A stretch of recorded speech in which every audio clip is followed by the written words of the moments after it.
Hello and welcome to the Actual Tech Media EcoCast. My name is Jess and I am excited to be here with you all today. But before we jump into our content, I have some basic information that I want to cover with you. All right, let's kick off our day here today by taking a quick tour of your audience console. And we're going to start with the questions window. So if you haven't already said hi, there is a whole audience of cool humans out there, so reach out and give a wave to the other members of the Actual Tech Media community. Now, keep in mind that if you do have any technical issues today, a browser refresh is going to fix just about anything. But if those tech gremlins are clinging on today, no problem. Just throw a comment in the question section and our crew will be there to help. We also want this to be an informative webinar for you, so throughout today's EcoCast, we hope you'll get engaged and ask all your burning questions. Not only will we have team members responding to you over a live chat, we will also have a dedicated Q&A session at the end of our presentations. Now, if we don't get to your question during the live webinar today, don't worry, because the awesome experts that we have here with us will be following up after we wrap.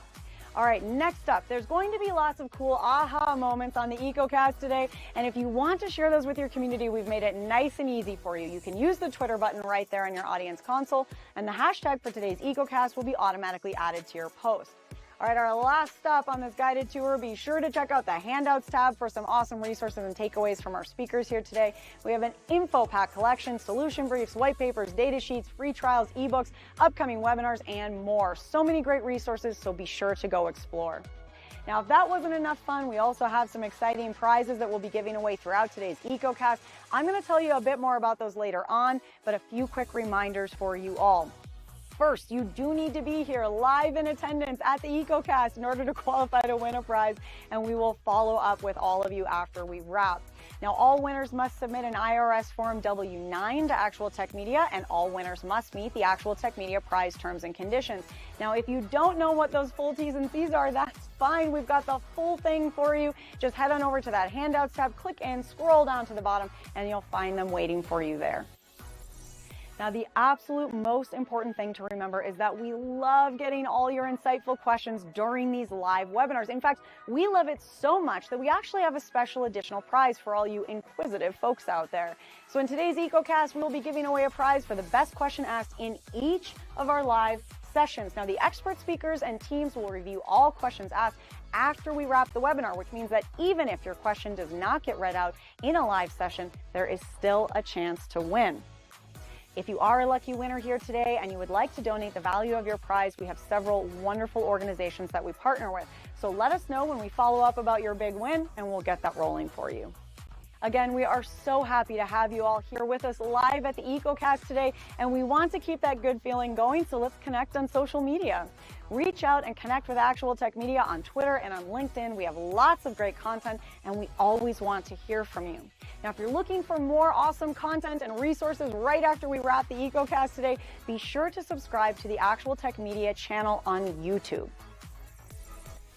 Another fun way to win a prize and, hey, grow this awesome community is to refer an industry friend or a coworker to the Actual Tech Media webinar series. Now, you'll find a link to do that right in your handouts tab, and you will also be automatically redirected at the end of the webinar.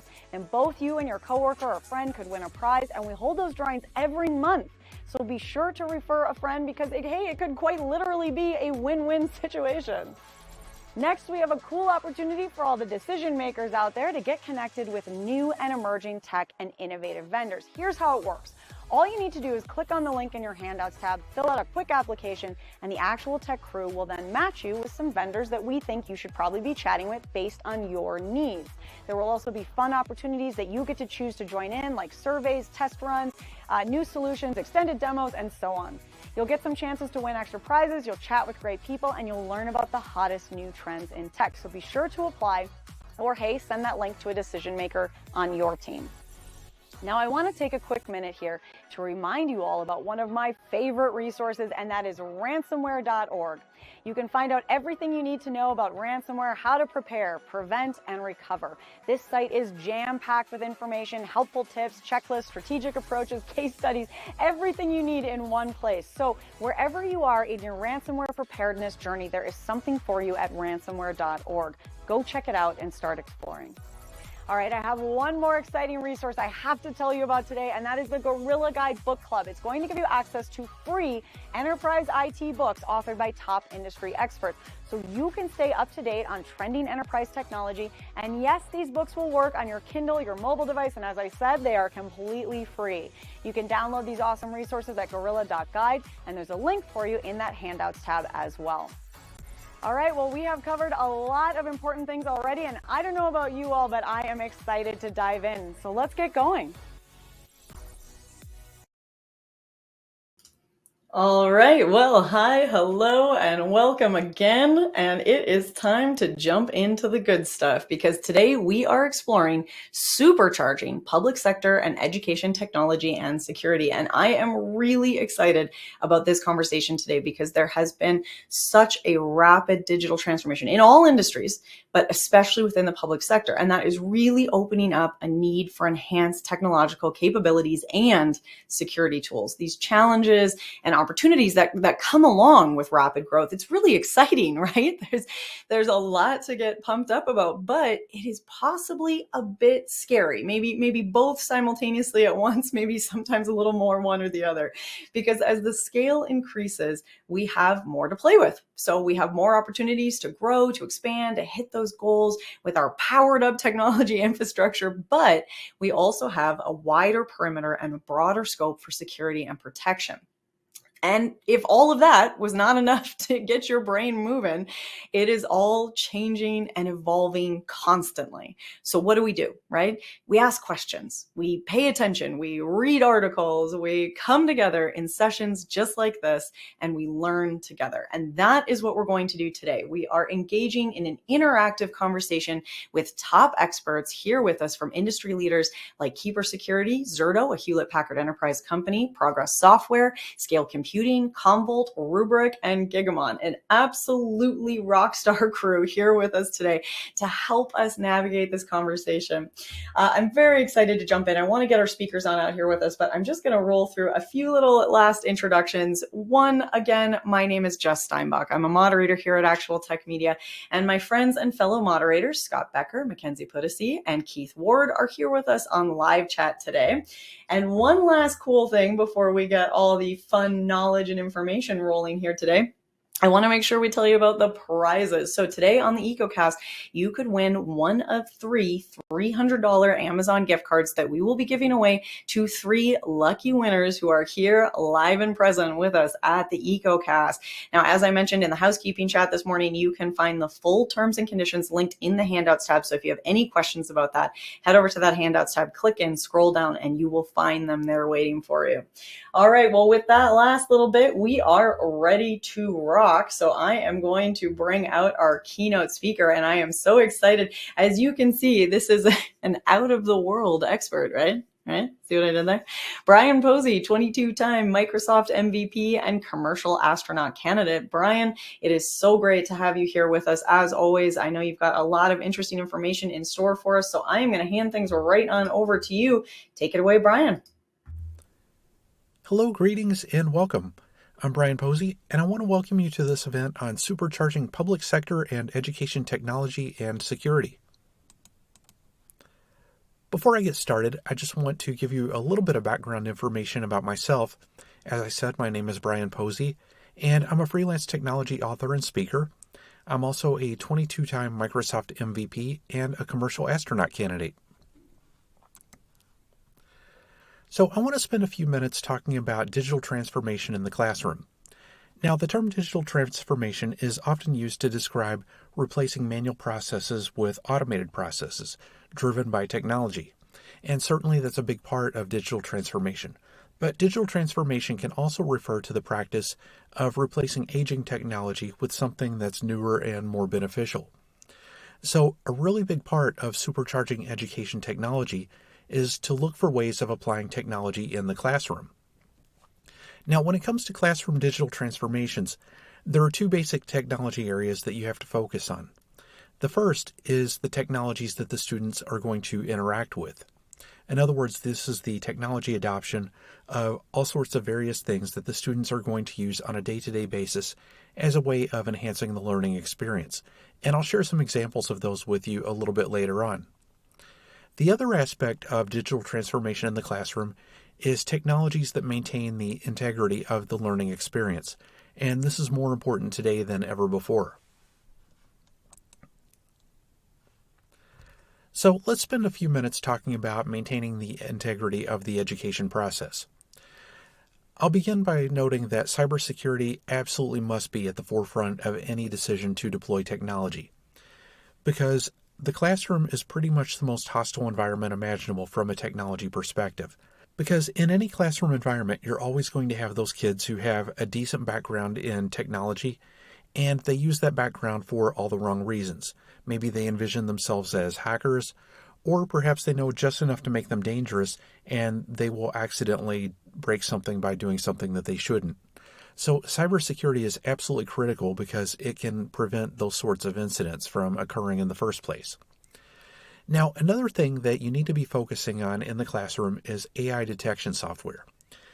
In recent years, educational institutions ranging from primary school all the way through university have relied on anti-plagiarism software. And I tend to think of AI detection software as being the next generation addition to that anti-plagiarism software. Because today, of course, we have platforms such as ChatGPT that can generate convincing-looking assignments on a student's behalf. So the student doesn't actually have to do any of the work. They simply type into ChatGPT or any other AI that they happen to be using what it is that they're looking for, and the AI will produce the content for them, essentially doing their homework on the student's behalf. So at least some organizations have begun using AI detection software as a way of helping to determine whether or not a student wrote a particular assignment on their own, or if they simply had AI to do it for them. Now, AI detection software isn't perfect. I'll say that up front. I did an experiment a few months ago in which I produced AI-generated content, and then I wrote similar content myself, and then I also had AI to generate content in my own writing style. And I tried out some AI detection platforms to see if it could spot the content that had been generated by AI. Now, when we're talking about the content that was generated by AI, in which I did not ask the AI to try to impersonate my writing style, the AI detection software did pretty well at picking out the content that had been generated by AI. However, there was that content that I wrote myself and the content in which AI generated the content, but I had asked the AI to mimic my writing style. And the AI detection software thought that both of those were written by humans. So the AI detection software isn't perfect. There are ways of fooling it. Even so, most students probably aren't going to think of those things. And so using AI detection software in the classroom is a good idea. So what types of things does AI detection software look for in an effort to determine whether or not content was written by AI? Well, one of the things that it looks for is sentence length, because AI-generated content tends to have sentences that are more or less all about the same length. AI doesn't tend to create really short sentences or really excessive run-on sentences. It also tends to look at the words that are used. There are some authors out there who will intentionally use really big, obscure words as a way of trying to impress their audiences, and that tends to be a sure sign that the content was written by humans, because AI tends not to do that. AI detection software also looks at spelling and grammar. If a piece is filled with grammatical errors or spelling errors, that's usually a pretty good indication that it was written by a human. Also, it looks at the basic structure of the text, because ChatGPT tends to create a lot of bullet point lists or numbered lists, so if content has an overabundance of those, then it's an indication that maybe the content was written by AI. Also, AI tends to use a lot of qualifiers. If you've ever had ChatGPT to write something for you, you might have noticed that it tends to use a lot of phrases such as most experts believe, or it's worth noting, or other qualifiers. So none of these things in and of themselves prove definitively one way or the other that content was written by AI or that it was written by humans. But when you look at all of these things together, the AI detection software can get a pretty good feel for whether or not the content was written by a student, or whether that student had AI to write the content on their behalf.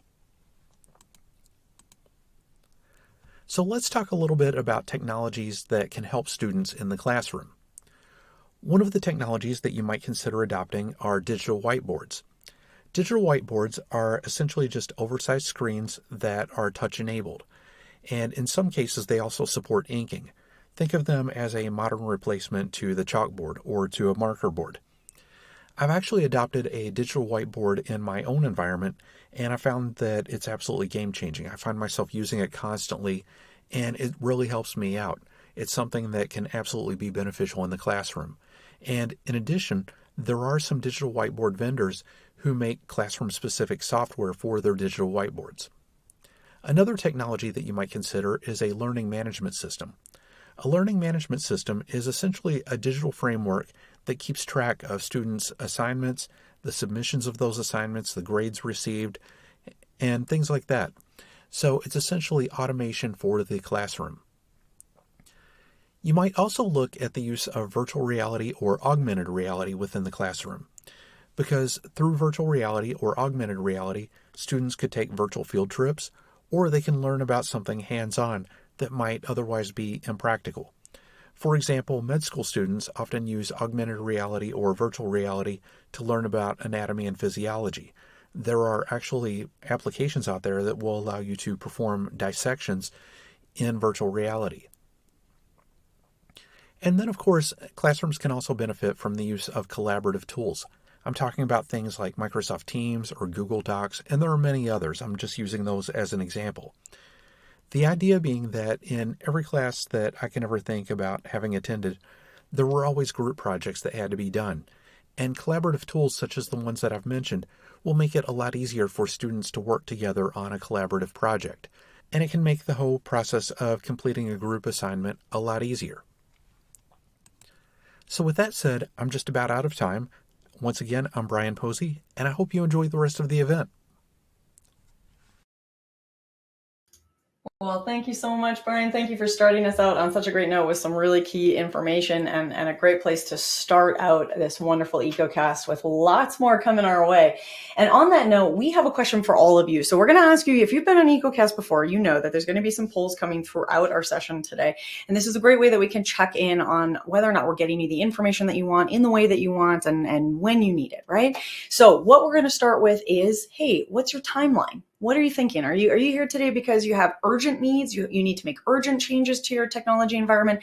Or are you thinking, hey, I just want to check in on our infrastructure, make sure that we're planning ahead and thinking in what we were talking about earlier, how rapidly things move, making sure that you're staying up to date. So is it more just kind of wondering and seeing what's out there, or do you have these urgent action steps that you need to take right away? No wrong answers here, and I promise we're not going to publish this. So just let us know kind of where you're at and what your timeline is. All right, I'm seeing the vast majority of you actually in that not sure category, and I love that. What that's telling me is that you are here today because you are casting that wide net. You are in that mindset of, hey, we need to be constantly aware. We need to be constantly watching what's happening and what's changing and what's evolving, and this is how we do that. We're sort of seeing what's out there, and so I love starting with that. I do want to say the other highest category is in that 0 to 6 months, and that's pretty cool too. That means you guys are seeing a need and ready to fix it. So I love that. I think we're starting from a great place today on our EcoCast. And I think with that, it's about time that we jump in because we have an incredible expert in the wings here. And I cannot wait to get into our first session. So let me introduce you all to our very first speaker here with us on the EcoCast today, and that is Dunnigan Mata, Federal Account Executive at Keeper Security. Dunnigan, I know you have a ton of great information in store for us. We want to get into some audience questions at the end, so I am going to step back. I'm going to hand things right on over to you. Take it away. Thank you so much, Jess. Thank you guys for having us, and thank you all for attending. My name is Dunnigan Mata. I'm here on the public sector team at Keeper Security. Right now, I'm a federal account executive here in the United States, but since I've been here at Keeper, I've covered state and local government all across North America, and all 50 states and territories, Canada, and everywhere kind of in between. And the core problems we help organizations solve, both in the public, private sector, and on the consumer side, start with password management, privileged access management as a whole for the organization, which is what kind of IT initiatives are typically focused around today, and secrets management, connection management, and we'll talk about what that all looks like, the problems we solve as we go through this presentation today. And this is really the root and the foundation of Keeper, where we started in 2011. 68%, and these numbers run from 60 to 80 depending on where these reports are coming from. This is kind of the number we've settled on, of the total cyber attacks and data breaches that we can credit back to weak and reused passwords. This is a staggering number, and not a lot of organizations do anything about it. This is seen as kind of an IT issue, not necessarily an issue for the whole organization. And as we go through this presentation today, we'll kind of unpack the fallacies around that. So these are some of the statistics. No one's really left off of this, and probably every one of you, if not, you know someone that has experienced a ransomware group, some type of a data breach, perhaps an insider threat, and there are a number of ways that Keeper helps prevent things like that. Passwords, again, being the culprit, we help facilitate secure password management from an enterprise perspective so that users can begin using a strong, unique password for every website and application that they log into. Ideally, they're using two-factor authentication for things as well and not pressing phishing links. If you can do those three things, your organization is in excellent shape from a cybersecurity perspective. If you are not doing those three things, that is where the foundation of your overall, your zero trust strategy, your cybersecurity strategy should start. Password management, privileged access management, two-factor authentication, don't press the phishing links. And Keeper helps with all of those problems. The impacts of cybersecurity attacks are widespread. Again, I'm sure you all have experienced this, heard stories of this, attended webinars where someone was telling a story. You've heard an FBI person get on and talk about their experience helping facilitate a response to a ransomware group like a Lockbit or one of the other many ransomware groups out there and what they have to do in order to help facilitate the retention of data to get that data back, to unfortunately pay a ransom if that is what is ultimately deemed necessary. These often again tie back to weak and reused passwords, stolen passwords, many of which are just sitting out there on the dark web, out there for sale, or just openly out there on the dark web. And we'll help you get visibility into that. We'll help users maintain and practice password hygiene, both at home and at work with our solutions here. The biggest problem that organizations face that Keepers has set out to solve, most employees right now have terrible password hygiene. They use some version of the same password for everything they log into. Some people have been doing this for decades. It's like their dog's name and like their birth year. It's not anything too complicated. It's something that could be found with some light social engineering. Keeper has a password generator that can generate strong, unique passwords up to 100 characters. That can be ciphertext looking passwords. They can be passphrases, which are quickly becoming kind of like the federal standard here in the United States, and are pretty popular because you can actually try to remember it. The password generator we have by design generates wild looking passwords that should never end up on the dark web. And if they do, you should know that whatever application or website or whatever that password is for has probably had some type of a cyber incident. You should investigate that personally. Your organization should investigate it, and Keeper will give you that visibility. Without an enterprise password manager, that visibility is nil. You will not have the ability to do that if your employees are storing passwords in their browsers, if your IT team's using an offline, open source shared vault of some kind. Um, every employee needs a password manager, or it's chaos. They might have, and we've heard stories about this, a lot of people, one of the more common places we see passwords written down on sheets of paper that are stored on their desk or just slapped on their keyboard. This is happening everywhere from K-12 schools up to the federal government of the United States, everywhere in between, all across the world, the piece of paper with the passwords on it. Every application needs to be protected as well. Keeper does protect machine-based credentials with our secrets manager, giving you the ability to manage passwords, rotate passwords on demand, and schedule password rotations for things like Active Directory accounts, local network accounts, database and server credentials, amongst a number of other demonstrated password rotation use cases.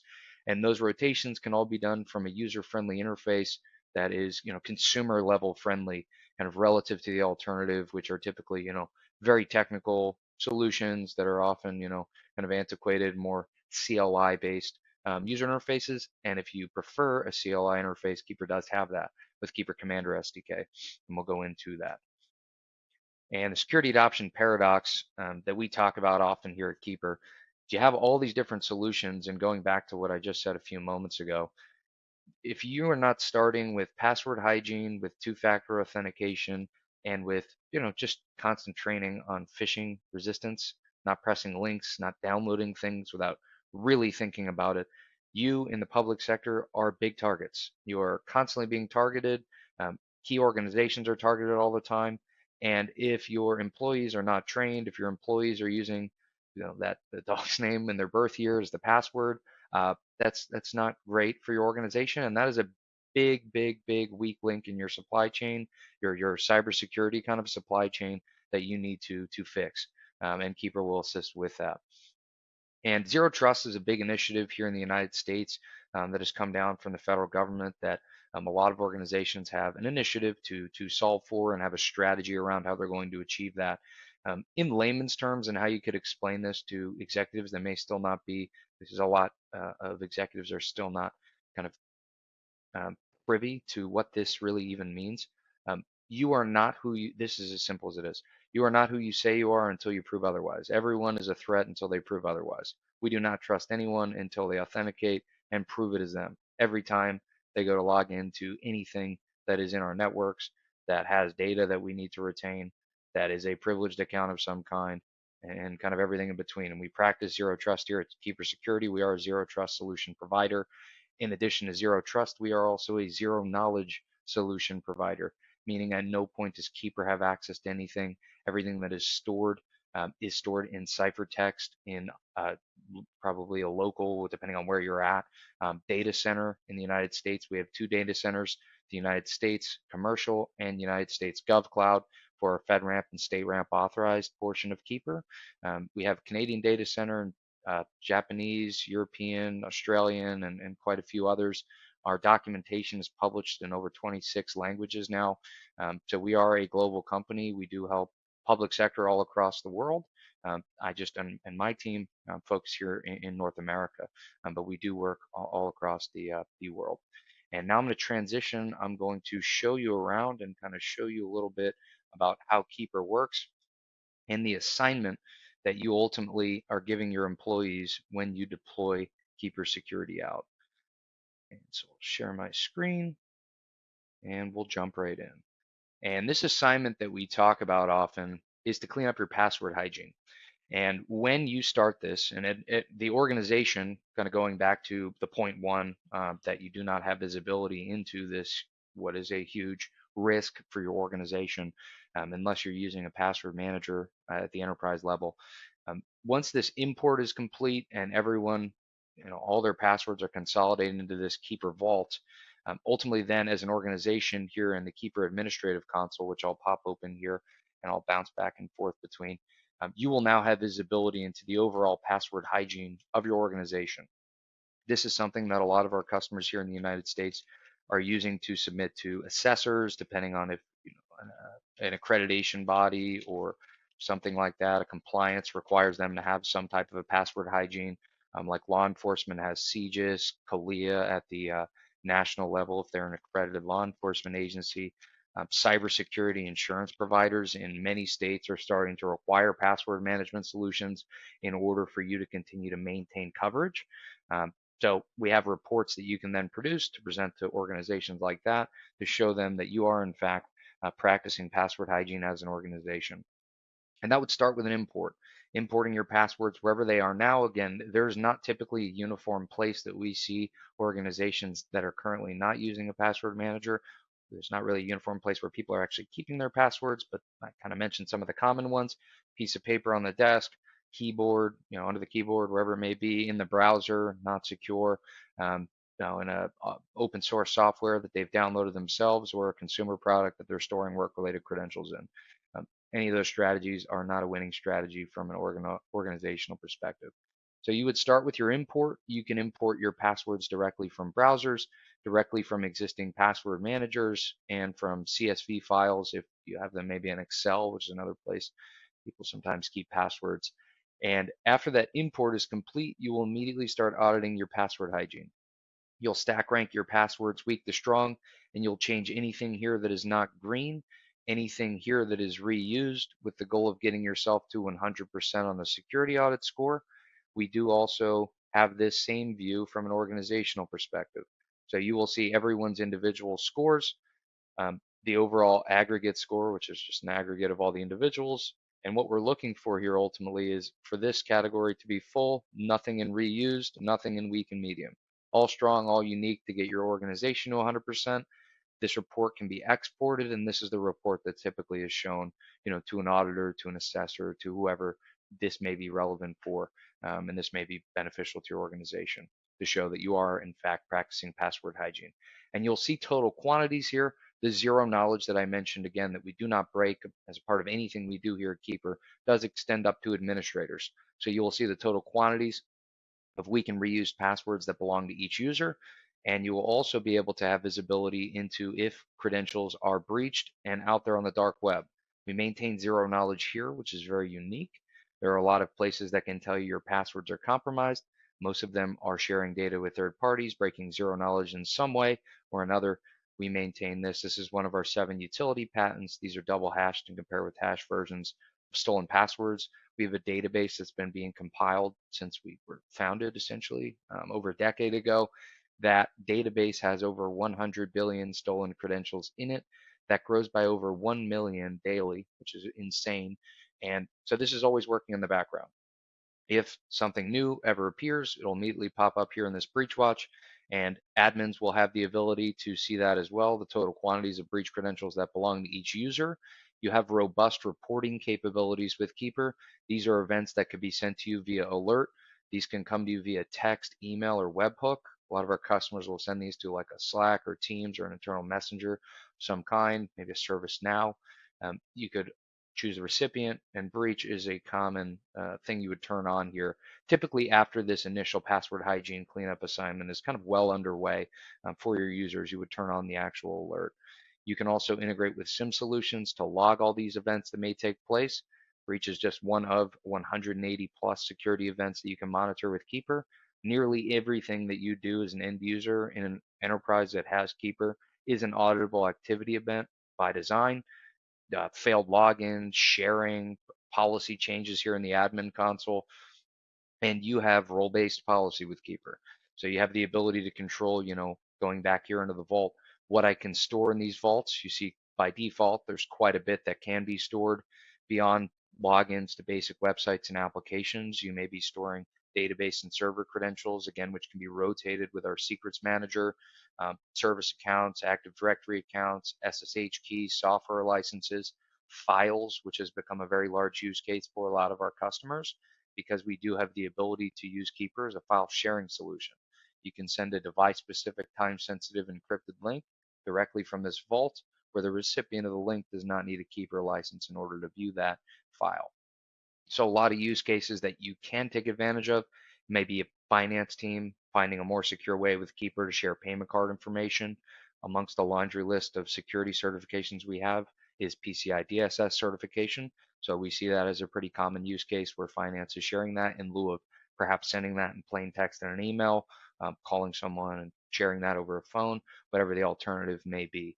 Um, Everything that is shared, anything again that is done, so sharing that type of event would be an auditable security event that can be logged, that can be sent to you as an alert, and it is a permission. So if it's not appropriate for me and my role to be able to do something like that, you can configure that 100%. And again, password management is the name of the game here. The other thing that you can kind of accomplish with Keeper is connection management. Our connection manager allows you to facilitate secure remote connections into endpoints. That product is agentless and does not require a VPN, allows you to connect directly using 8 protocols with a ninth very shortly on the way: RDP, SSH, VNC, Telnet, Kubernetes, SQL, MySQL, Postgres on the database side, and then you have remote browser isolation coming very, very soon from us here at Keeper, where you're going to be able to, from this vault, launch a direct connection into a browser that is on some other machine, where you can securely browse. If you click on a link and it is malicious and downloads, whatever it may be, malware of some kind onto, that virtual machine, your machine is unaffected, which is really nice. It's kind of one of the the key benefits that everyone can understand of that remote browser isolation. Obviously, there's a lot of use cases for it, and that can be used for internal things like internal portals or databases or what have you, that you can remote directly into. And all that can be facilitated directly here from the vault, which is really powerful. So quite a bit can be done for managing credentials, managing connections, managing your secrets, your machine-based passwords. Going back to the sharing, you have a bunch of different ways you can share with Keeper. Again, all permission-based. That's not appropriate for me to share in my role or at all. You know, you can prohibit that. You can even create it so that these vaults are view only. Some of our customers, again, we work with some of the most secure organizations in the world. Some of our customers want these vaults to essentially be view only. They cannot, create their own records. They cannot share anything. All they can do is view.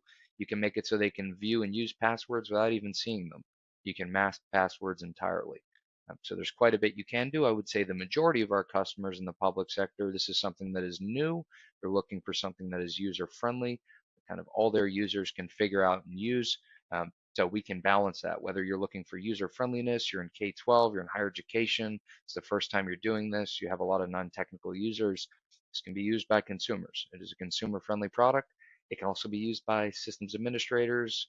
It's typically the preferred solution by systems administrators, more technical folks, DevOps folks, IT folks that can use this to manage kind of everything that they have from a privileged credential standpoint. And then your end users typically at every organization have 20, 25, 30 passwords at least that they need to do their job, that they can begin practicing password hygiene with and efficiently logging in. So I'll be showing you that really quickly, and then I'll kind of open the floor to questions here. So two quick things I want to show you. In addition to being able to store passwords and generate strong, unique passwords, these Keeper records can store two-factor codes. They can also store pass keys, and we do support a lot of passwordless technology. We have a laundry list of integrations. SIM, you saw one of the other key integrations that I didn't mention yet that I'll finish with here as I show you the login.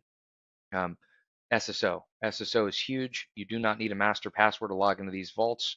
If you wanted to, you can, and this is typically the preferred method of deployment with Keeper, you can integrate with any SAML 2.0 compliant identity provider so that you can set up single sign-on with Keeper. That whole login process, those boundaries, those controls are respected.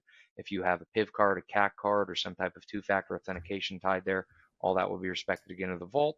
And then I'll quickly show you a login, and then I'll pass it back to Jess here. So we'll log into this Dropbox, and it'll autofill my username, my password, and my two-factor code for this website. And then when I go to change this password, if I was completing that assignment that we talked about, Keeper will assist me with changing this password. And again, this is kind of a solution that's privileged access management for everyone. So this is something that every employee will be doing.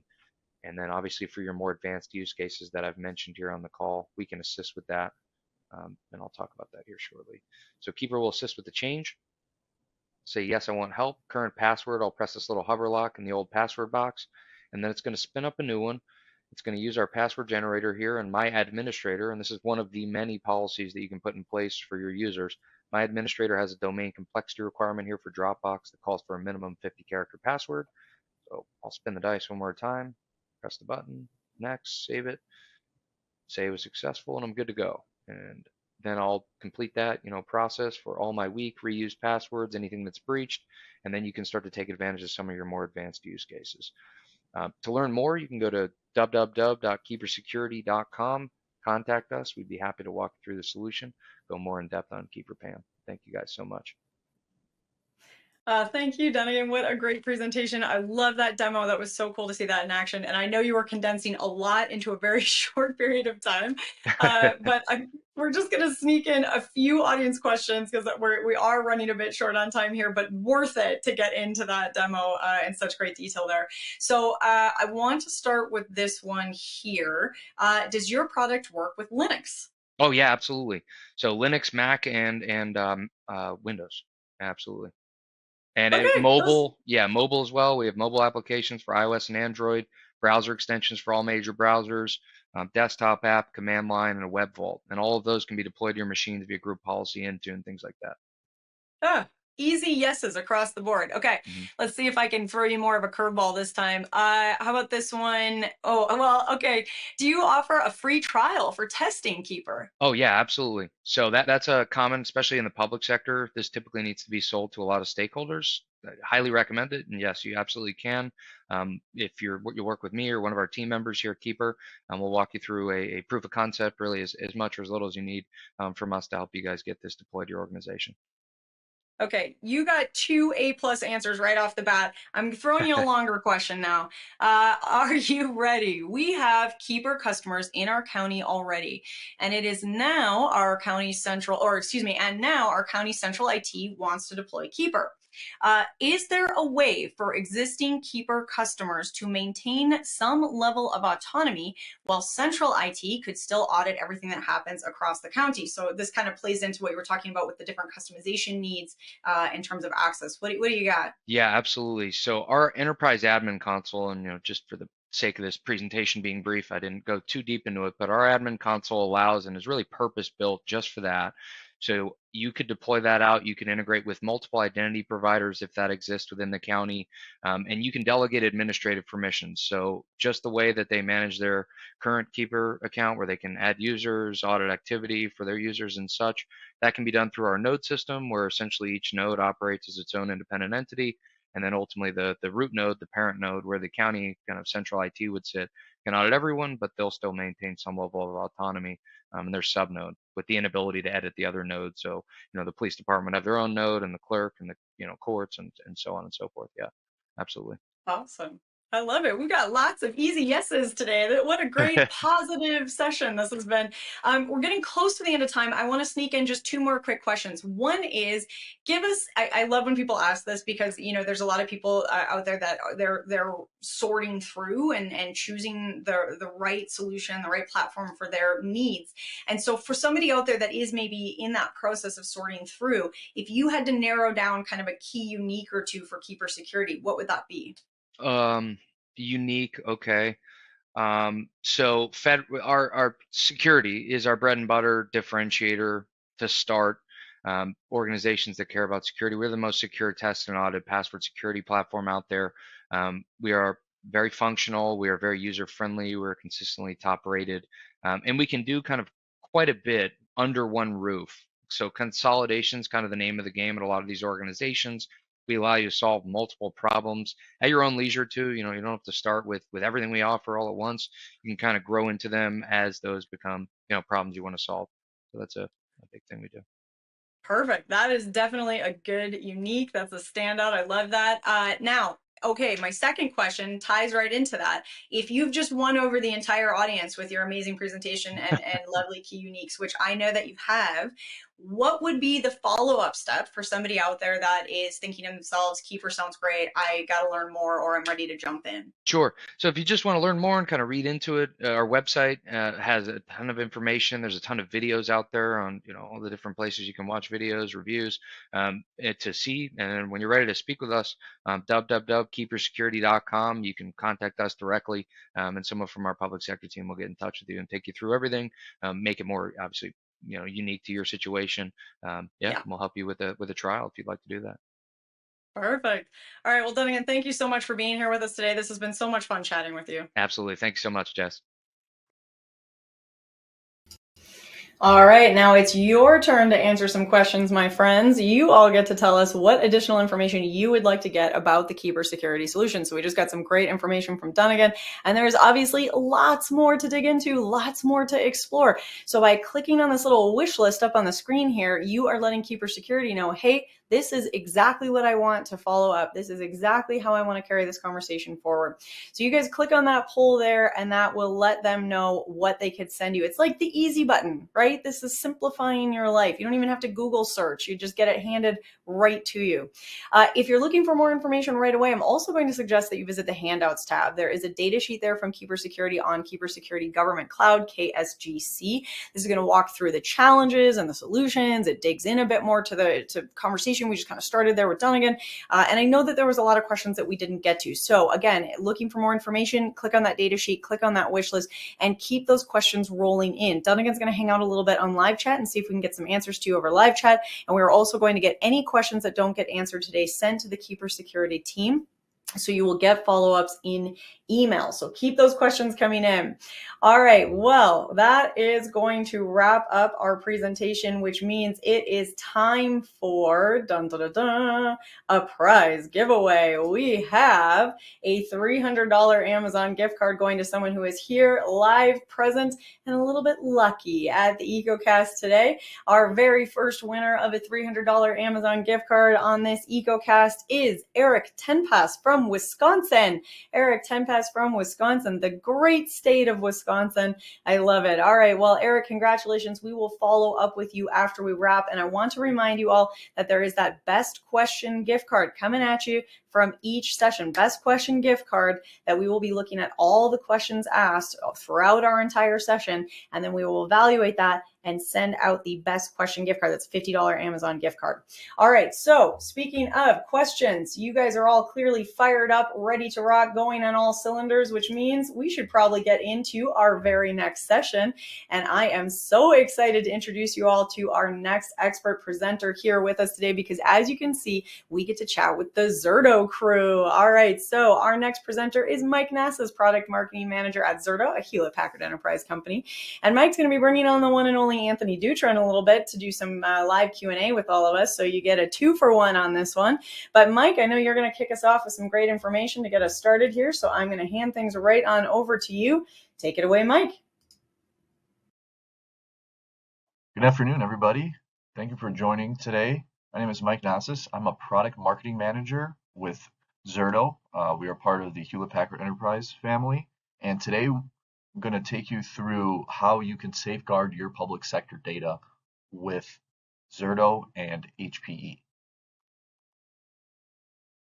So before we get into the meat of it, I wanted to do a quick level set for those of you who have never heard of us. So part of the reason I'm really excited to talk with you today is because of what we do to help public sector organizations like yours to be able to protect, recover, and move data and applications for continuous availability across on-premise, hybrid, and multi-cloud environments. We've been a global business for almost 15 years now with 2,000 partners and almost 10,000 customers across all industries. And we are proud to say that we are the leader in disaster recovery and ransomware resilience. So what we're seeing in the public sector, and this is across state and local agencies, federal agencies, as well as K through 12 school districts, is really a mix of 3 different things, and it holds true across all of these different sectors. The first is technology modernization. So we're seeing an increased spend and increased adoption rate of cloud platforms, of course, ERP systems, etc. And we're also seeing the implementation of distributed cloud model, AI, machine learning, edge computing, etc.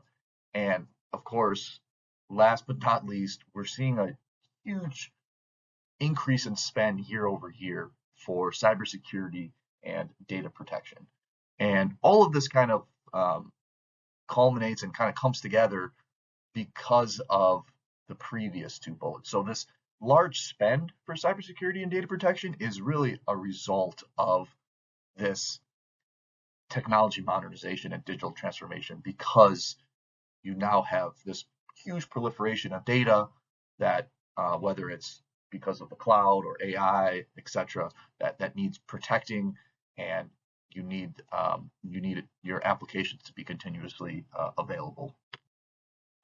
Now, when you think of availability for data applications, right? A lot of you, the first thing that might come to mind is a backup solution, right?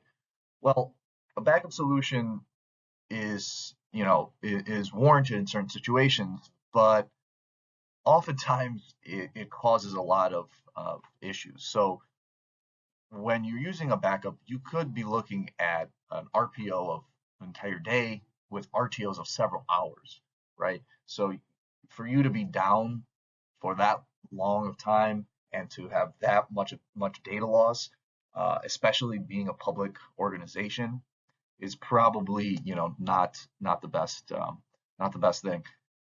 With Zerto, we can actually take those RPOs and RTOs of hours and turn them into seconds and minutes. And we'll talk a little bit more about how we do this specifically in the coming slides. So these lightning fast RPOs and RTOs I just mentioned, we actually can achieve these, and we're meeting the challenges that you face across all the platforms that you use to be able to achieve these low RPOs and RTOs with a laser focus on 3 key use cases: disaster recovery, ransomware resilience, and multi-cloud mobility. So we're really focused on these to ensure that all of our customers can achieve continuous protection for any app, any cloud, and really any threat. So let's begin with disaster recovery. So disaster recovery has really been our kind of bread and butter since the start. So we have been a leader in disaster recovery now for over a decade with our software-only hypervisor-based replication that allows for this flexible, always-on protection, no matter what type of storage or other type of vendor that you're using. And then, as I alluded to, these RPOs of seconds and RTOs of minutes really allow you to really mitigate or completely mitigate, in some cases, any type of disaster. And with other things like orchestrated failover and non-disruptive testing, that allows you to more easily develop a comprehensive DR plan and easily recover files, VMs, or even multi-VM app stacks. And we'll get into this, how this works in the coming slides. Our continuous data protection is really the key here. So this is made possible with Zerto's block level replication. So this is near synchronous replication, and it really gives you the best of both synchronous and asynchronous approaches. And because we sit at the hypervisor level, we can be a fully software-only solution that is totally independent of the underlying hardware and infrastructure, including storage, which is really one of the major reasons that we work so well across different hypervisors, clouds, platforms. You really have the choice to do what's best for your business while we effortlessly work in the background without any impact to production. And that continuous work in the background means it's completely hands-off for you. There's no fiddling with backup windows or tweaking schedules or managing snapshots. You simply set it up, replicates, and it stays always on. What makes CDP with Zerto so powerful is the unique journaling capabilities that we have. So just being able to capture a write or an IO doesn't necessarily mean you have true CDP. It has to be paired with a dynamic, battle-tested journal, if you will. So our journal actually tracks every single change made in your application or on your server, and it logs these as checkpoints every 5 to 10 seconds, even if you have hundreds or even thousands of servers. So whenever needed, you can simply rewind to an old checkpoint and easily recover from that exact point in time. So if ransomware hits at 10 a.m., let's say, it's very easy to roll back to 9:59 in 55 seconds and mitigate that infection. And one of the other things that is unique to us that is built in with our solution is actually encryption detection in real time to alert you for a possible ransomware. And we'll talk a little bit more about that in the coming slides. Now, when we talk about true continuous data protection, we have to keep a focus on the applications themselves and not think of them as individual servers in isolation. Most modern apps are likely comprised of multiple VMs or containerized pods, all very interdependent. So legacy data protection often makes life harder for IT teams by offering restore points from very inconsistent points in time, which only extends RTOs and complicates recovery. However, with Zerto, we solve for the challenge of recovering these complex enterprise apps by protecting your workloads as a single cohesive logical entity. So that way you avoid that inconsistent recovery of multi-VM applications where each VM is being restored to a different point in time. I'm sure that's happened to most of you, and it's probably pretty annoying and only makes your life harder. So with Zerto, when creating recovery points, all the VMs will share the same validated checkpoint with write order fidelity across all of them, regardless of which underlying hosts or data stores are being used. So when the application is recovered, every VM that makes up that application spins up from that same cross VM recovery point. And all these come up as a whole in the boot order of your choice.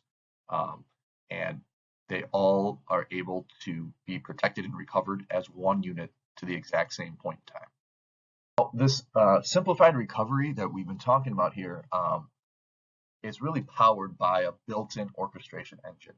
It's not a separate product that was, bolted on top, so to speak. With Zerto, you simply select the applications or servers you want to recover, pick the exact point in time you need down to the second, and then start the failover, test, or restore process. And when there's a disruption or outage, this kind of, rapid, blazing fast recovery is exactly how you can dramatically limit downtime and get back up and running quickly. One of the ways in which Zerto's orchestration and automation really comes alive is with failover testing. Many of our customers are really dramatically reducing the time it takes to do testing, as well as the complexity involved, which enables them to test more often and even test really more comprehensively. We actually have a real customer example here who used to have extensive run books and lengthy DR exercises. And before Zerto, it took them 3.5 days to do their testing. After Zerto, it takes them now less than 2 hours. So this complicated 3.5 day process has been reduced to only a couple of hours. And that's just one example of many of real customers who really recognize this and realize this value every day from our non-disruptive testing and the fast RTOs that these tests demonstrate that are very achievable for their organization. And lastly, the replication and journaling we've just been talking about is all easily reported on in a variety of ways. So we give you complete multi-site visibility through Zerto Analytics. This is our SaaS solution that's included, no additional cost. With this analytics tool, you can actually view the protection and recovery status of all of your applications, including tracking both protected and unprotected servers.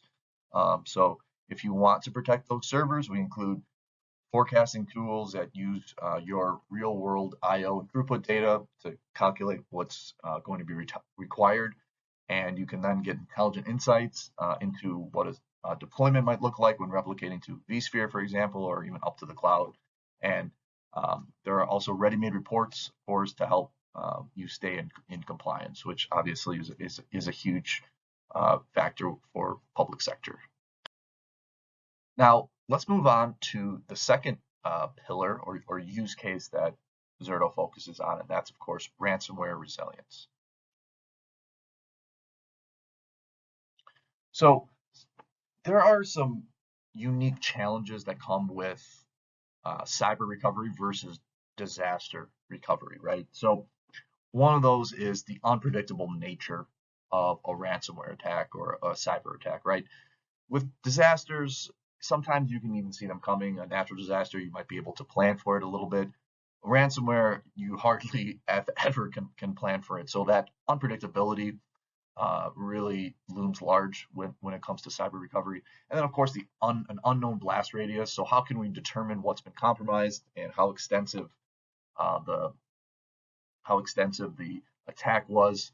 And then how can we determine then what is a quote unquote clean recovery point to be able to go back to?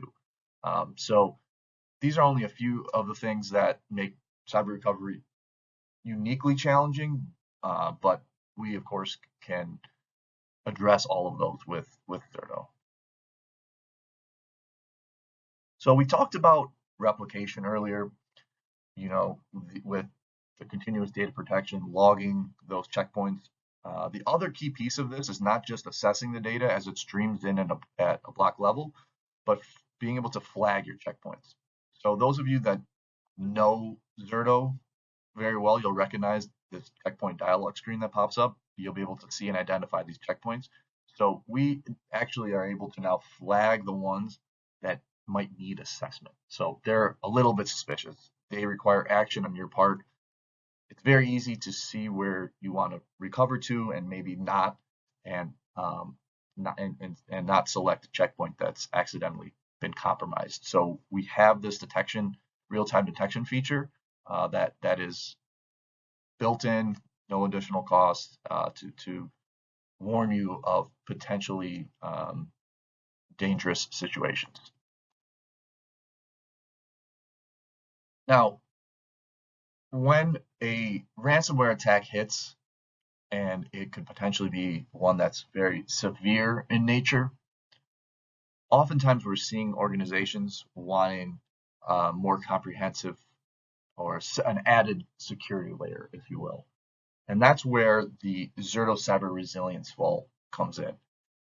This vault is able to meet the needs of public sector organizations to protect, detect, respond, and recover from even the most severe of ransomware attacks. So this is an isolated, air-gapped, immutable, zero-trust vault that leverages the strengths of Zerto replication and the Zerto journal, combined with HPE's industry-leading hardware, including Aruba networking, storage, servers, to deliver this rapid air-gapped recovery that's truly unlike anything else on the market. So the separated vault is physically air-gapped and stores immutable data copies on secure, high-performance, validated hardware. And the vault, or clean room, if you will, uses zero trust architecture, has no access to the internet or the production network. So since there is no centralized control plane, the vault does not have any exposed management ports and does not have any single points of compromise or failure, and really allows you to rapidly recover after an attack and avoid direct or even indirect loss of revenue impact to your agency or slowed productivity. And of course, it allows you to ensure you're in compliance with many different regulatory or audit requirements as well. The final piece that we're gonna talk about today is multi-cloud mobility and agility. So many organizations still assume that SaaS applications don't require backup, or that SaaS vendors' data protection is good enough. But this unfortunately can place critical data at risk. So when using SaaS applications, and let's be honest, who doesn't these days? Did you know that protection for your SaaS data actually falls on you, the customer, not the vendor? So moving to the cloud doesn't remove your ultimate data responsibility. Instead, what happens is SaaS solutions use a shared responsibility model. Basically, the SaaS provider is responsible for protecting the application, operating system, virtualization, hardware, and the network. But the rest is up to you. However, with Zerto's backup for SaaS, you can actually recover business critical data in seconds, whether it's Google Workspace, Microsoft 365, Microsoft Azure AD. Zerto delivers this simple, scalable data protection that we've been talking about. We can deliver it for SaaS applications as well. And speaking of delivering protection and value, we've been talking a lot about what Zerto can do hypothetically or in theory. I'd like to talk a little bit about some actual customers and use cases that have been using Zerto and have successfully been able to protect themselves with Zerto. So the first example here is actually a local government. It's a city in Texas. So before Zerto, they had a major disruption. They were looking for new recovery solution that could quickly restore their data and operations in the event of another interruption. They were really looking to provide continuity of services for all internal users to be able to access data 24/7. After Zerto, they were able to protect all 300 of their VMs, including 50 VMs assigned to critical applications that support EMS, 911, police, and fire. So they really trust Zerto with their critical data. And then the second example is Gray County. So they were looking again for a DR solution for their entire organization that was also very easy to use. With Zerto, they now have DR in the cloud rather than in a physical data center with only one person needed, which saves them $25,000 a year, all while being able to control everything from the Zerto interface, including one-click failover. And I don't have a ton of time left, and I'm going to go through these last four pretty quickly, but we also have many federal agencies as well that rely on Zerto to be able to do things like the FAA test during normal business hours, to be able to meet federal government testing guidelines, as well as migrate mission critical applications to a new site and reduce the time of being able to migrate with the FDIC. So these are just a couple examples that we have of federal agencies who are able to use Zerto every day to protect their applications and data. And finally, if nothing else, I hope you can come away today knowing that Zerto, the key points of Zerto are that we are able to resume operations in minutes at scale, recover to a state seconds before an attack or disruption, all while being able to de-risk your recovery with this non-disruptive testing, simplify the protection, recovery, and mobility of your apps across hybrid and multi-cloud environments, including SaaS apps. And we are truly a software-only easy service solution with a flexible architecture to really protect any environment. And if you'd like to learn more about Zerto, we invite you to experience what we have to offer with a live demo, hands-on labs, or please visit our Zerto for Public Sector webpage to learn more about how we can deliver this industry-leading protection for state, local, federal agencies, as well as K-12 organizations. Thank you.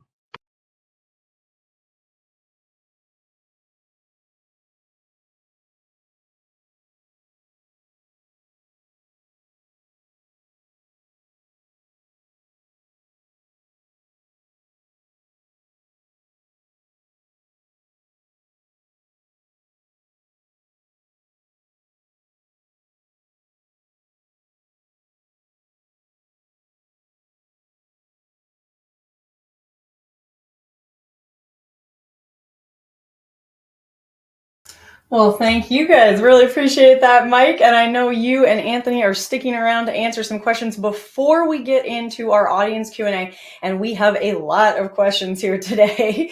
I want to take a quick pause and remind everyone out there in the audience that we have this wonderful wish list up on the screen for you right now. What additional information would you like to get about the Zerto solution? So Mike just gave us a ton of great information. We're going to hear a little more from Mike and Anthony now, but there's so much more to dig into. So data sheets, white papers, do you want to get into that personalized demo? Whatever would be helpful for you, click on that wish list right now. While you're doing that, Mike, and as I said, you're joined by Anthony Dutra, a technical marketing engineer and another familiar face here on the EcoCast. Are you guys ready to jump into some audience questions? We are. Can you hear us? We gotcha, yeah. All right, great. Loud and clear. All right, so Mike, Anthony, I want to start with this one because you've sort of hit on a few of these ideas as we were going through, and I think it's important to kind of expand a little bit on the integration. So, can you talk to us a little bit about how Zerto is going to integrate with existing security products that somebody might have in their system already? Yeah, definitely. So if you're familiar with any sort of like CrowdStrike or other third-party platform that's going to do a lot of your detection and things like that. Again, Zerto is more of a recovery platform. So what you'd be doing is using our open Swagger APIs to take information from those systems themselves and feed them into Zerto, maybe as a potential description for a checkpoint to say, hey, this is when we know it was clean. So that's the kind of best way to integrate the two together. Use whatever sort of detection other layer of software you want to add, and then just make a simple little API call to Zerto to let it know when to roll back to. Love that. Okay, nice and easy. That's great because we're running low on time, but I'm still going to try to sneak in a few more questions. Can you talk to us about, we've talked about the variety of infrastructure and environments that this is going to work for, and that is the beauty of looking at something, especially when we're talking SaaS here. So is Zerto a replacement for on-prem backups, or are we seeing these as complementary? So it's probably more complementary for folks. There's always there's time and place for backups. It depends on your industry, I would say. Some industries that are heavily regulated, they can't tolerate any downtime or data loss at all, etc. You'll probably most, or if not potentially all your VMs, would want to be protected with Zerto, so you can, have those 5 to 10 seconds only of data loss and minutes of downtime. But others also choose to maybe only protect their, most critical workloads that, they can't afford, hours that a backup would provide. So people do it in different ways. I guess it just depends on your particular situation. Well, hey, that brings me around to what will unfortunately have to be my final question, because as you know, I could chat with you guys all day, and I'm always happy to get you guys on an EcoCast. But, I think for somebody that is thinking about something maybe that's a little more specific, their specific needs, their specific organization, and actually I see Jethro here asking, can I get the demo? Yes, Jethro, click either on the personal demo on the screen here, or Anthony and Mike, what is the next step to following up and getting to know Zerto a little bit better? Jess, you already know this answer. It is the Zerto Hands-On Labs. Please go sign up for them. They're absolutely free. We take you everything from installing Zerto to doing more of the complicated replication recovery features, all for free. Just go sign up and use them. Yeah, Anthony, we've been talking about those hands-on labs for a long time, and I am a diehard fan. Thank you. Well, Anthony and Mike, I want to thank both of you for being here with us today. It is always a blast to talk to you guys, and thanks for some great information. Awesome. Thank you, guys. Thank you. All right, and to everyone out there, again, if you're like Jethro and you're wondering about that demo, click on the wish list on your screen or post a question. If you send a question in, Anthony and Mike have been busy answering questions on live chat in between presenting, which is crazy. I don't know how you guys are multitasking like that, but if you get those questions in, they'll either get you an answer today or you'll get a follow-up email. So make sure you're getting all of those last burning questions asked. All right, my friends. Well, we are going to keep things moving along in the EcoCast because we have another awesome presentation in the wings, and I cannot wait to dive in. I am so excited to introduce all of you to the incredible guest speaker from Progress Software, and that is Mike Bamba, Senior Principal Solutions Architect. And Mike, I know you have a lot of great information in store. We definitely want to make sure we've got some time for Q&A at the end, so lots to do. I'm going to step back and hand things on over to you. Take it away, Mike. Okay, thank you very much.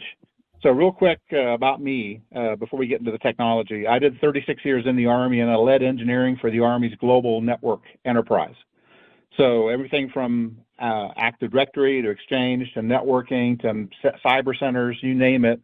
And my engineering group was responsible for the design and deployment and then sustainment of that afterwards. So now let's go ahead and hop on in here. So our presentation today is going to talk about a gap that we see common in a lot of security architectures. And you'll see it yourself if you've ever been exposed to things like ransomware or advanced persistent threat, where somebody gets into your network, they lay code down inside of a machine that stays dormant for months or years, then it kicks off and it tries to do something nasty. So these attack vectors are difficult to manage if you're trying to use just a firewall to manage with, or even with firewalls and endpoint tools, antivirus or other forms of endpoint tools. And they're difficult to manage because some of the largest companies in the US have been susceptible to these types of attacks. Real quick, a little legal disclaimer. And then I want to take you through, two of the ones we've heard of, we've probably all heard of, were these two major breaches. They were all done because of different vulnerabilities in technologies. In the case of the Comcast Xfinity breach, it was because of a defect in a load balancer they were using. I think it was called NetScaler. And it was a common one, and it impacted a lot of customers globally. The next one was First American Financial. They ended up having hostile code delivered inside of their network, ransomware, that happened more than once to them. So they thought they cleaned everything up. It came back and bit them a second time. So that's one of the challenges with persistent threat technology is even if you think you've got it out of your system, you may not. They may have dropped it on another machine and may be sitting there with a timer waiting to go off on a certain either date or even a random pattern, and you don't know when it's going to hit, but you can pretty well assume that if you haven't been compromised by ransomware today, you will be in the future. They will get in your network. They will drop that payload off on some of your machines. That payload will try to find friends inside the network to go ahead and share the love with. It'll try to find your data, exfiltrate your data out of your network, then encrypt your data, and then tell you, if you want your data back, give us some money. The average cost for these recoveries now, the fees are asking for in recovery are over $2 million to get your data back. So it's getting to be extremely expensive. This is statistics that come out of a different couple of reports, a Verizon report and the IBM security report, to talk about the average breach cost, and then the fact that because technologies are not commonly deployed that look for detecting behavioral changes of devices on the network or signatures specific to ransomware, like trying to reach out to known bad control networks, because that tech's not real common, and because if it is available, it's at the edge.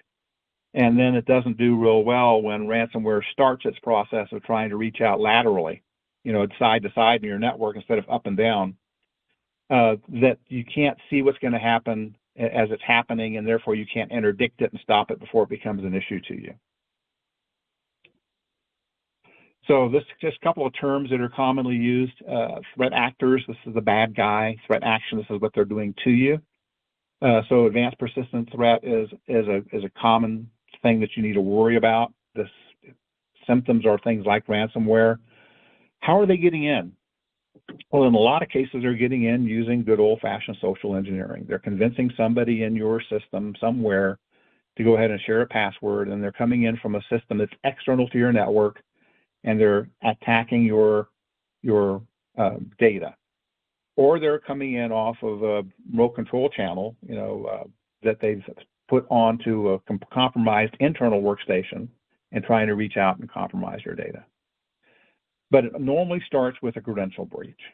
And then next thing they do is they begin exploring what's in your network that's of value. That exploration, that discovery phase can easily be detected by devices, by technology like network detection and response.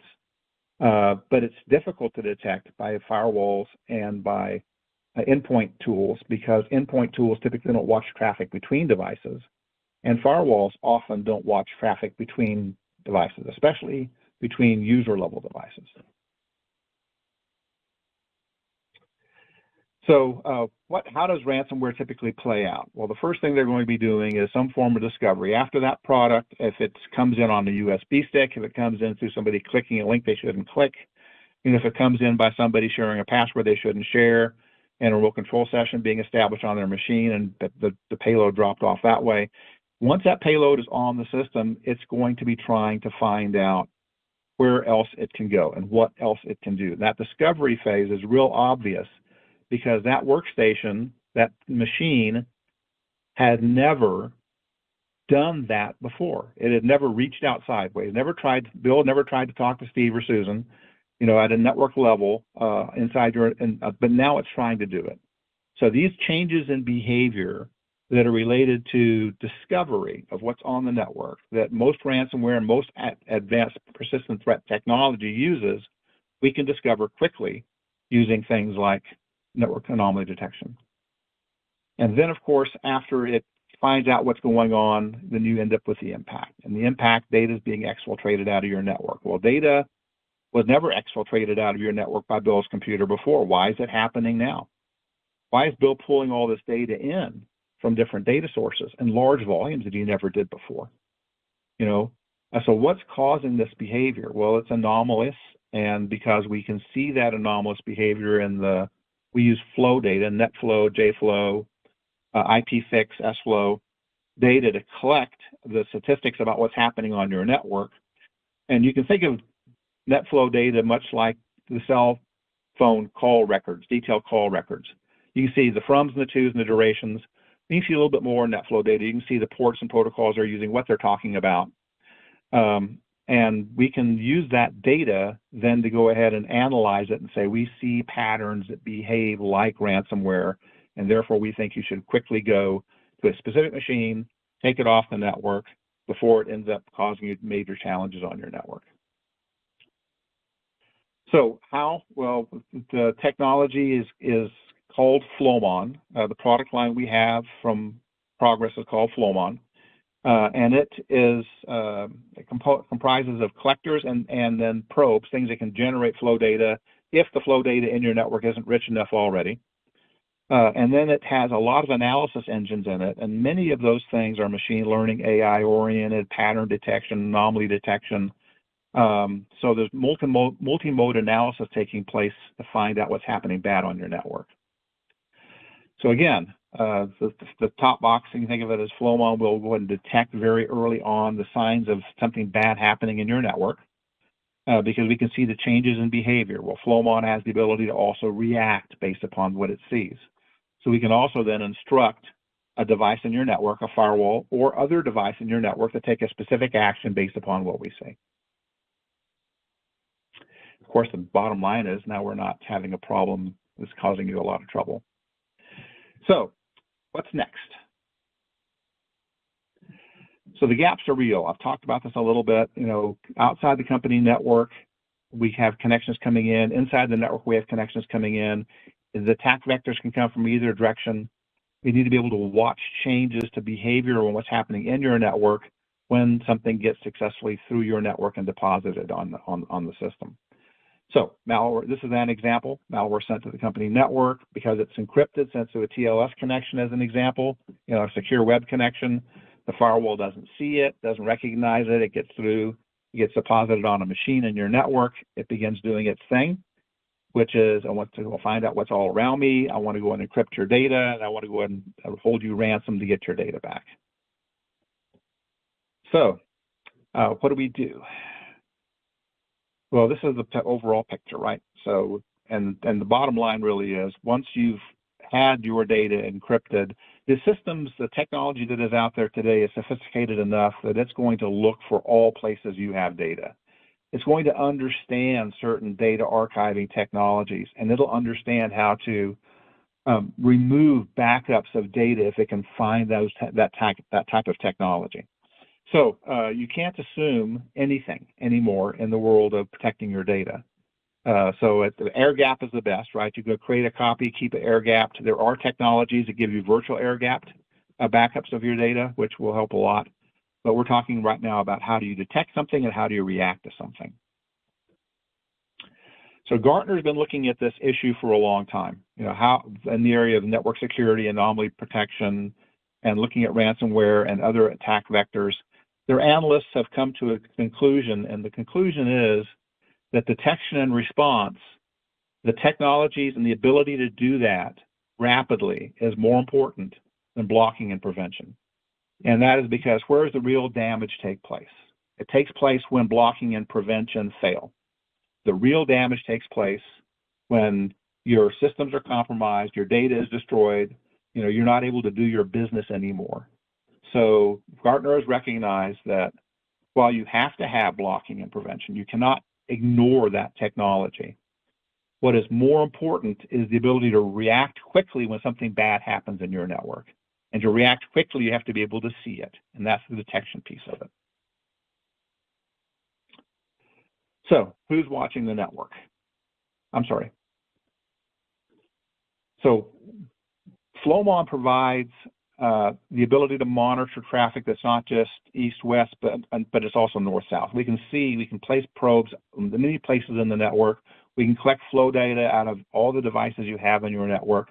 We can build a picture of all the traffic that's taking place, whether it's lateral traffic or it's north-south traffic, through the firewall, back out of the firewall, to a server and back from a server. We can also, with our probes installed, we can also analyze at some level encrypted traffic flows. And by that, I'm not saying we decrypt the traffic and dig deep into it. What we're doing is looking at how was that TLS connection established, because that takes place in the clear.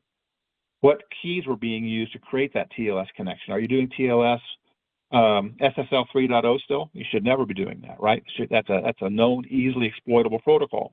Well, what if somebody's still using it in your network? What if some old application is still using it? Flowmon will see that immediately and alert on it. The certificates that are being used to go ahead and create the connections. Have you ever had a chance where you tried to go somewhere and the certificates expired at the other end? We'll see those certificates. We will know the expiration dates. We will alert you if there is a chance that you're not going to have that certificate's going to expire anytime soon. So we can see a lot of what's happening at the encrypted level, and we can give you reports on what's happening at that level. Anomaly detection and then detection and response is the core of the technology itself.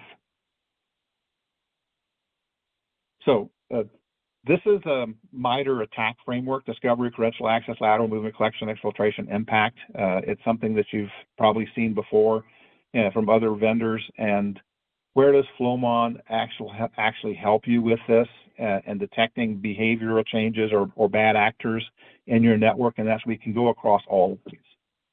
We can see the discovery. We can see Bill's machine trying to scan the network, doing a port scan or doing an IP sweep or doing anything that is unusual on the network. We can actually see a machine doing a single ping to a lateral machine that they never talked to before and be able to give you an alert on it. So the low and slow attacks that some of the nation state actors are doing today, where they're scanning the network extremely slowly, we will still see that and we'll still alert you on it. A credential access, we know what a dictionary attack looks like from the flow data. We can tell from the flow data what a dictionary attack looks like. Somebody's trying to crack one of your passwords, we'll pick it up immediately. Talked about lateral motion already. We've talked about the ability for the system to detect when there's changes in behavior, like large downloads, large uploads. We can see trying to leave the network, the data trying to leave the network, and then we can determine whether or not, as in the lateral movement, whether when that machine is trying to compromise the machine next to it to put a copy of its code on there, we can tell whether that was, at some level of detail, whether that was successful or not. We know when they're not successful for sure, because we can see that the logon attempts were failed and they can't get into that system. So how do you get all of this, right? And that is that we use a lot of detection technologies. We have machine learning, adaptive baselining, heuristics, behavioral patterns, reputation data, over 200 individual algorithms and 40 detection methods in the technology. And this is a quote, again, from the IBM Data Breach Report of 2023, and that is, if organizations use AI-enabled anomaly detection, network anomaly detection technologies extensively, then what they can do is reduce the amount of time it takes to identify that they've got a compromise inside their network, a bad actor inside their network, whether it's software inside their network or a person, either one of the two. They can detect it much, much faster if they use technology that isn't simply giving you a list or a report or a bunch of alerts, but gives you meaningful intelligence to operate off of. So we see Flowmon as being the single source of truth. And in that respect, Flowmon does more than network anomaly detection. It does network performance analysis. It'll show you what's happening on your network from a network performance perspective, like retransmits on your network, top talkers, top listeners, congestion points, retrans. You can see a lot of behavioral things related to your network because we can pull the flag data out of TCP/IP. We can analyze that data and we can give you details on what's happening. We can also tell you things about your application environment. Are application pages presenting fast or not? So a single tool, a single collector collecting flow data can cover application performance, network performance, and network anomaly detection or security behavioral analysis. So where do we collect from? We collect from what you have. And we can collect from our own probes. We can add additional detail into the collection process. So we can see if you instrument the network properly, if you export flow data from the places that we would recommend, and we come in to help you set this up, you can see what's happening not just north-south, but across your entire network. So, and then let's see, that's filled out. And of course, what that results in is you being able to detect in near real time within 5 minutes to 10 minutes of an action starting in your network, which shouldn't be there. You can see that change in behavior and begin to take action on it. Or you can automate the response to take action on it. So, I'm sorry. The real key, of course, is we get all this information. How do you get it out to different things? Well, we can tie into things like SolarWinds. We can tie into Splunk. We can tie into ticketing systems from multiple vendors to go and generate automatically open tickets in this area. We can tie into alerting mechanisms to go and give you immediate alerts whether you're on the machine or not, to let you know something bad is happening. So it's not just good. I mean, knowing the system, knowing something bad is happening is important, but you knowing something bad is happening is critical. And we give you more than one way to get that information. So the real key here is that our customers have told us that they're finding bad things in their networks now 95% faster than before. That much of an improvement they're seeing once they put us in place. And then that gives them the possibility, the potential for getting in front of that attack before that attack is successful in sharing the love across your network or getting your data encrypted or getting your data exfiltrated. It gives them a chance to actually interdict before they get impacted.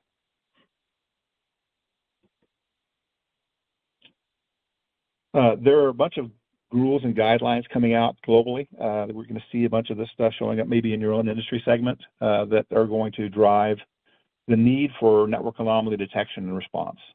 There are other vendors. We're not the only game in town, obviously. We do believe we're one of the very few. I think we probably are the only one that gives you a network performance view, an application performance view, and a security view of your data, the same set of data in real time. And I thank you very much. And now we're open up for questions. Absolutely. Thank you so much, Mike. What a great presentation. Lots of good insights. I love walking through from what the risks are and really understanding that into the solution and getting to that hopefully almost peace of mind place as we find answers. And that is a really wonderful way to approach this conversation. I'm just going to throw a poll up before we get into our Q&A because we want to know from all of you out there what additional information you would like to get about the Progress Software solution. So we just got a lot of great information from Mike, and there's so much more to dig into. So this is just the starting point, right? Just the jumping off point of the conversation. So if you click on that wish list and you can let Progress Software know how they can follow up with you, what would be helpful information for you, and then it will just like magic arrive in your email inbox. You don't even have to do anything. So click on that now. While you're doing that, Mike, are you ready to dive into a few questions here? Yes, I am. All right, let's do it. All right, I want to start with this one here because this is interesting, and you were talking about that holistic viewpoint, and I think that's so important and really key for both taking action quickly, which obviously you've got a huge reduction in time. That's amazing. But we did get a sort of a clarification question. Can you explain how network detection and response is going to find attacks that their firewall isn't going to see? Sure. The firewall monitors traffic typically into an enclave. And even in more advanced network designs where they're doing a lot of segmentation or micro-segmentation in their network, they're though the firewall typically doesn't see traffic that takes place within a single segment or microsegment in your network. So, for example, the firewall will see a request that comes into your server. It'll see the response that goes back out to your server. But the firewall won't see if Bill's computer and Susan's computer start talking to each other when they never have before, because there's not a firewall between those two devices. The firewall exists at a perimeter between something and something else, and it's not all the way down to between each individual device on your network. So all that device-to-device traffic that takes place horizontal in your network or takes place below where the firewall has created segments of your network is invisible to the firewall. Okay, well, I think that's an important clarification, and thank you very much for walking us through that, Mike. As we get very close to the end of time, I'm trying to sneak in another question here. A question from another Mike, from a Michael out in the audience, wondering if you could dig into a little bit more about what you think makes Progress Software really stand out, if there's sort of a key unique or two that you'd like to share with us. Yeah, well, I think so. I mean, Progress has been around for over 40 years. We're on the stock market for over 30 years. U.S. company out of Boston, right? So if you're dealing with companies and you want to deal with a company that it's going to be around for a while, we've been around for a while. We're not going anywhere, right? So number one is you never want to invest in technology from somebody who you can't trust is going to be in business 3 years from now. It's a bad thing to do. Number two is we look for the right technologies to make things work together. For example, Flowmon works with WhatsUp Gold, one of our products, to go ahead and create. The WhatsUp Gold gives you a network map. Flowmon gives you detailed information of what's happening inside the flows. Flowmon works with our load balancers, a product called LoadMaster. We can collect flow data out of that, and we can tell you exactly what's happening with your application traffic that you're load balancing inside of your networks. So we look for opportunities to integrate our technologies to create greater value than what a single technology would provide. Perfect. Yeah, and I think that's exactly it. Is where are we at, and what can we do better is a perfect place to start. I think that stability is also a wonderful point. I'm glad you brought that up, Mike, because I know you have you've been friends in the industry for a long time.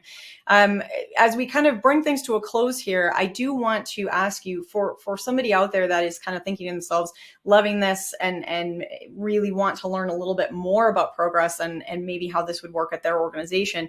Do you have a first step that you would recommend to get started?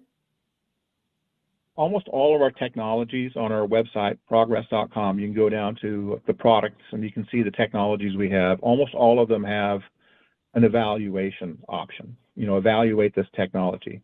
And we'll take you through no cost, low cost, depending upon how complex the technology is, opportunities to evaluate. The load balancers, for example, there are no cost evaluations. You just download them, license them, and test them for 30 to 60 days and see if you like them or not. Flowmon is very much the same. We offer virtual versions, cloud versions, and physical versions of the device. So the virtual and cloud versions are easy to demonstrate. You can get a license for them, run your own. We do think that it's just enough complexity. We want to help you with that evaluation, no cost. We want to help you with your experience with the Flowmon technology. And then there's other things work pretty much the same way. But start with progress.com. Start with the try or buy or the equivalent of on each of the product lines, and we can go ahead and help you from there. Well, a great place to start, a great next step, and thank you for some wonderful content today, Mike. I've really enjoyed chatting with you. Thank you very much.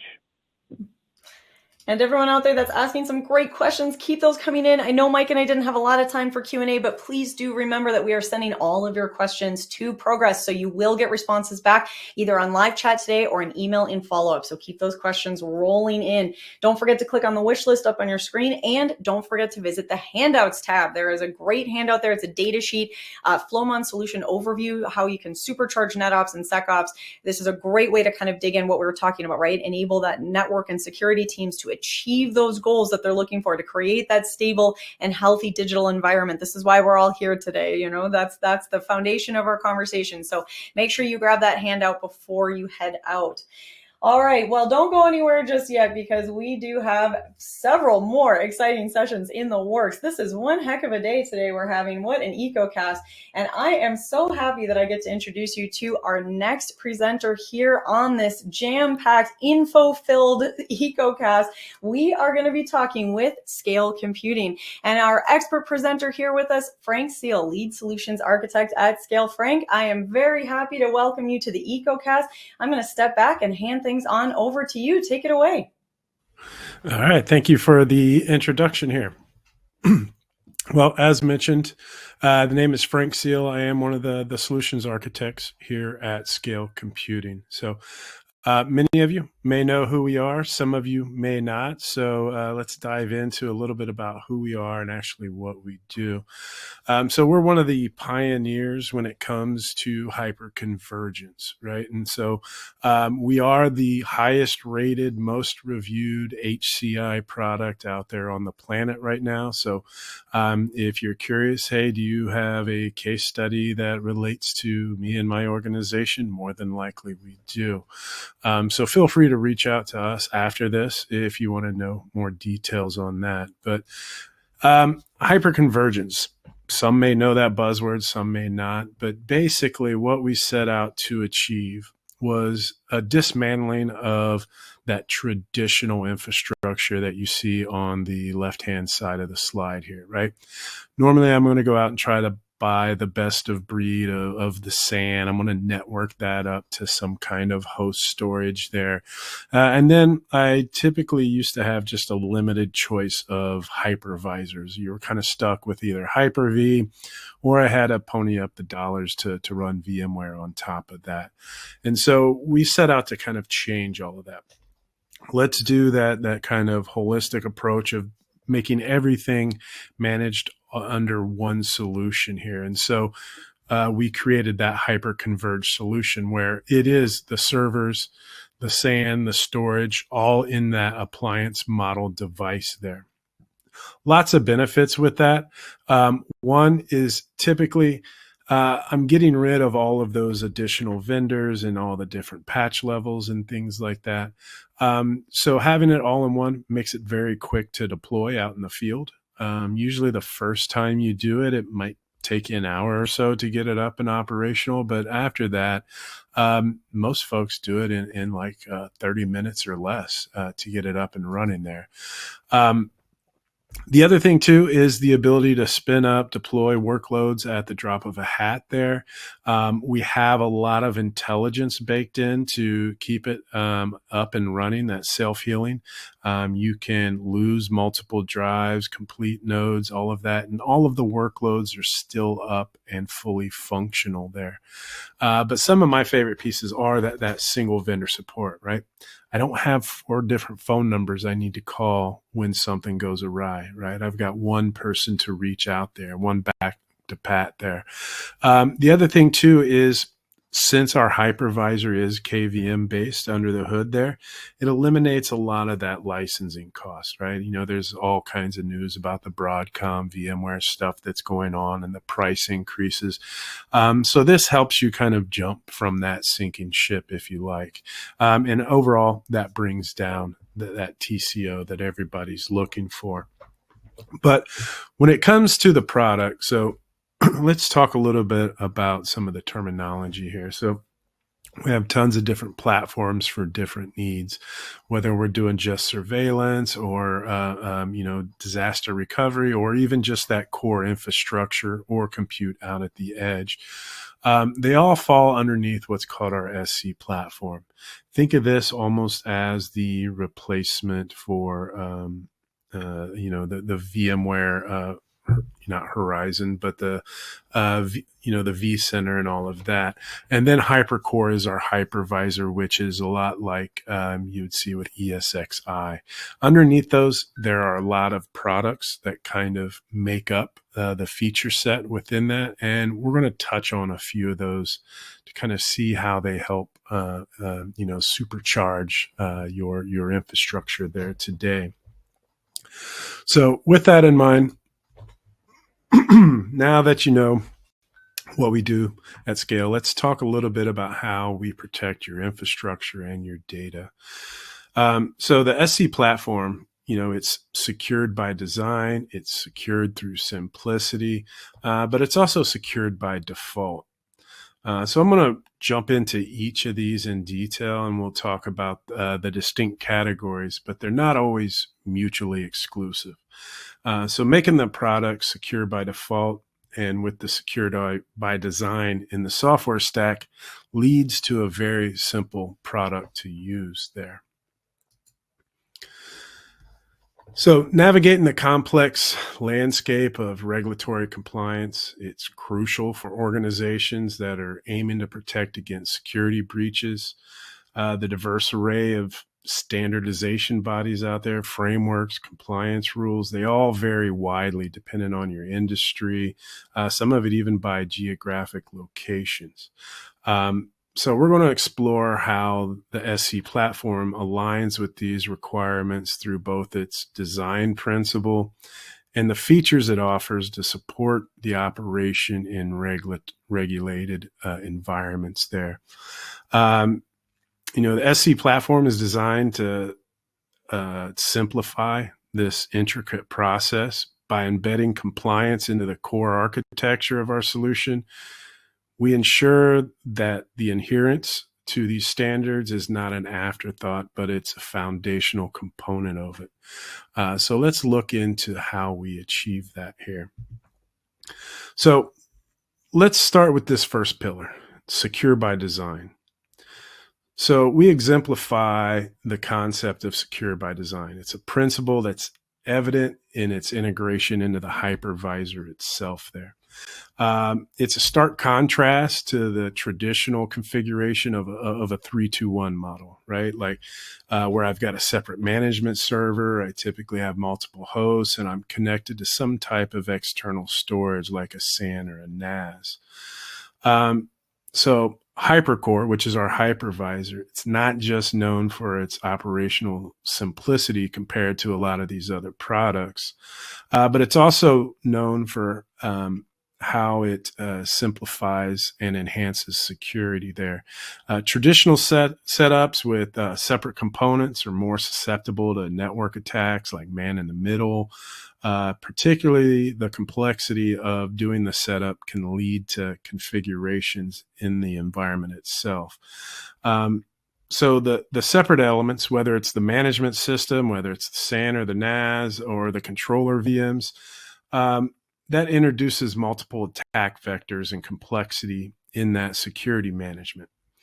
In contrast, our hypervisor integrates web-based management directly into the system. It creates a secure, self-contained appliance. It not only reduces that attack surface, but also simplifies the security architecture, significantly lowering that risk of unauthorized access and network-based threats. When you look at those disaggregated solutions, like the server and SAN model, that they contain independent software stacks, and they often are provided by different vendors, right? So this not only complicates the security measurement, but it also places burden on patch coordination to the IT administrators. So the administrators, they got to ensure that the updates across all of these components don't disrupt the system's operations there. In some cases, that's a significant challenge that can delay those security patches just because of the compatibility concerns and the need for extensive testing there. So we believe our design philosophy is fundamentally different. We control the entire stack from the hypervisor on down. This ensures that when patches are released, they're applied across all the components simultaneously. These updates are tested as a unit before they're even released, which provides our users with the confidence to deploy them into production environments immediately. This integrated testing and update process not only accelerates response times to vulnerabilities, but also minimizes that exposure risk. So by owning and controlling this full stack and integrating the management directly into the platform, The SC HyperCore offers a more secure, reliable, and easier to manage solution compared to traditional or even other HCI models out there. The design we have not only enhances operational efficiency, but it also significantly strengthens the platform security posture, providing comprehensive protection against a range of cyber threats. The architecture of the platform, it's not limited to just SC HyperCore, which is our hypervisor, but it extends up through SC Fleet Manager. So this is our cloud-based orchestration and monitoring tool that oversees multiple sites of HyperCore clusters. This is a pivotal design in providing secure, scalable solution for fleet-wide management. One of the fundamental principles of Fleet Manager's design is the outbound-only communication strategy. We're initiating the traffic from HyperCore running on-prem behind a firewall to Fleet Manager, which is strictly outbound. This approach, it adheres to best practices for cybersecurity by shielding against unauthorized entry attempts. By allowing only the outbound connections, SC Fleet Manager significantly reduces that vulnerability exposure as there are no open gates for malicious actors to exploit from the outside. This method of connection not only secures data in transit, but also ensures that the integrity of your network is still maintained. Now let's move to Secure through Simplicity, where we'll cover many of the features related to security here. All of the features I'm about to cover have a common thread, and that is simplicity. Right? They have to be intuitive enough for admins to actually implement them without misconfigurations and with full visibility to maintain it here.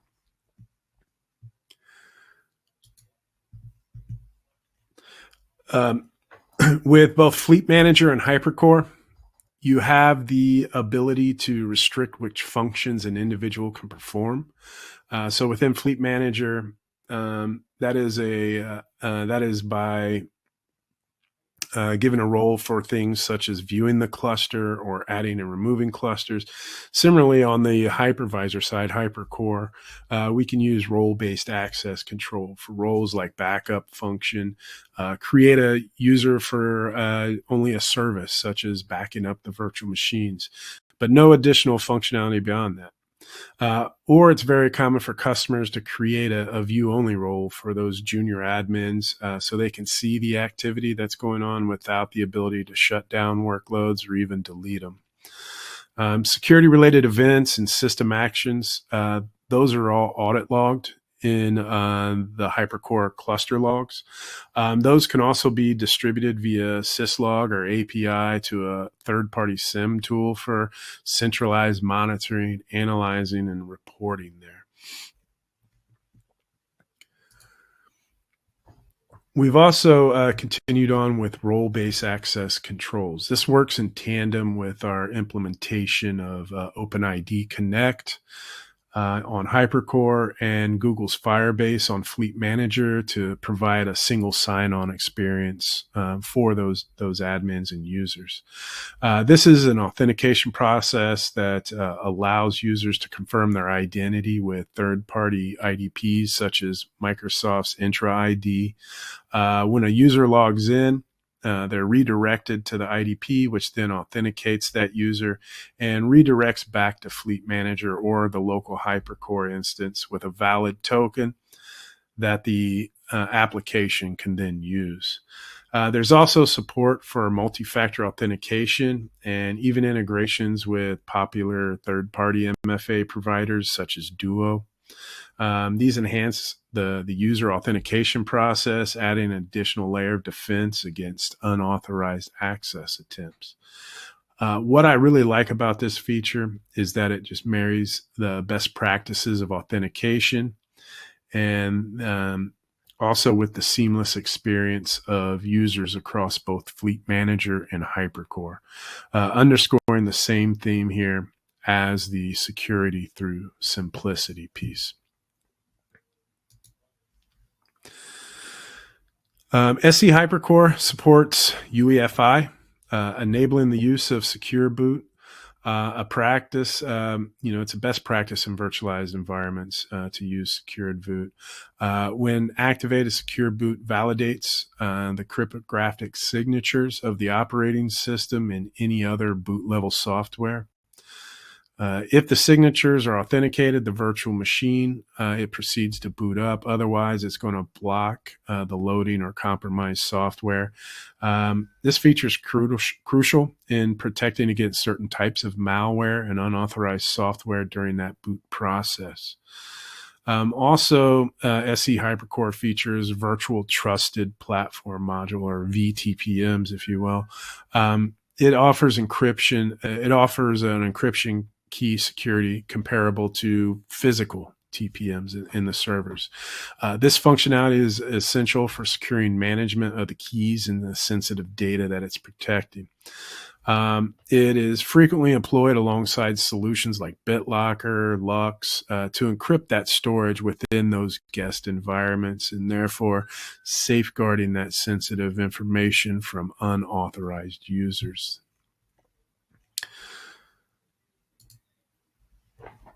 Let's talk a little bit about ransomware. So ransomware represents one of the fastest growing threats. It's causing not only financial harm to organizations, but also a significant personal stress for those IT admins. It encrypts the data, demands the ransom. We understand the severity of this threat. In some cases, people live in fear of this. There's operational paralysis. There's also that dreaded resume generating event there. But with our design, we're able to transform these potential disasters into manageable incidents. So the snapshot technology that we have built within HyperCore, it's an immutable snapshot. It forms the cornerstone of the backups and the replication strategies. Once a snapshot is created, it's unalterable.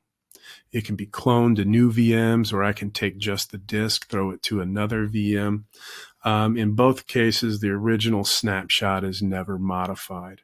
Also, if you implement role-based access controls, it ensures that only the accounts with the necessary permissions can actually, touch and utilize those snapshots. So snapshotting can be an automated part of a comprehensive disaster recovery plan here.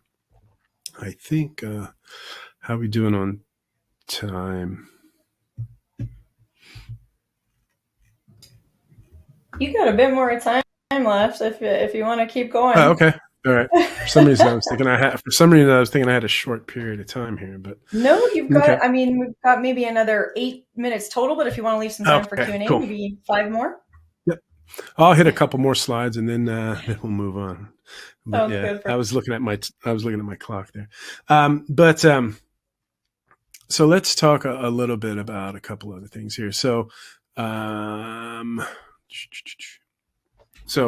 lot of this stuff, keeping the data secure, the system secured, it's somewhat manageable when it's locked away in a nice, secured, air-conditioned data center. But in some cases, that's not always feasible, right? As you can see from Gartner here, they're predicting there's going to be, a bigger transition from cloud into what's called edge computing. And that's basically all of these endpoints that you might have out in the field somewhere. It could be door access controls or video security systems at school buildings, or it could be quality control monitoring systems at county utility plants, things like that. But it could just be servers distributed, across, a campus here.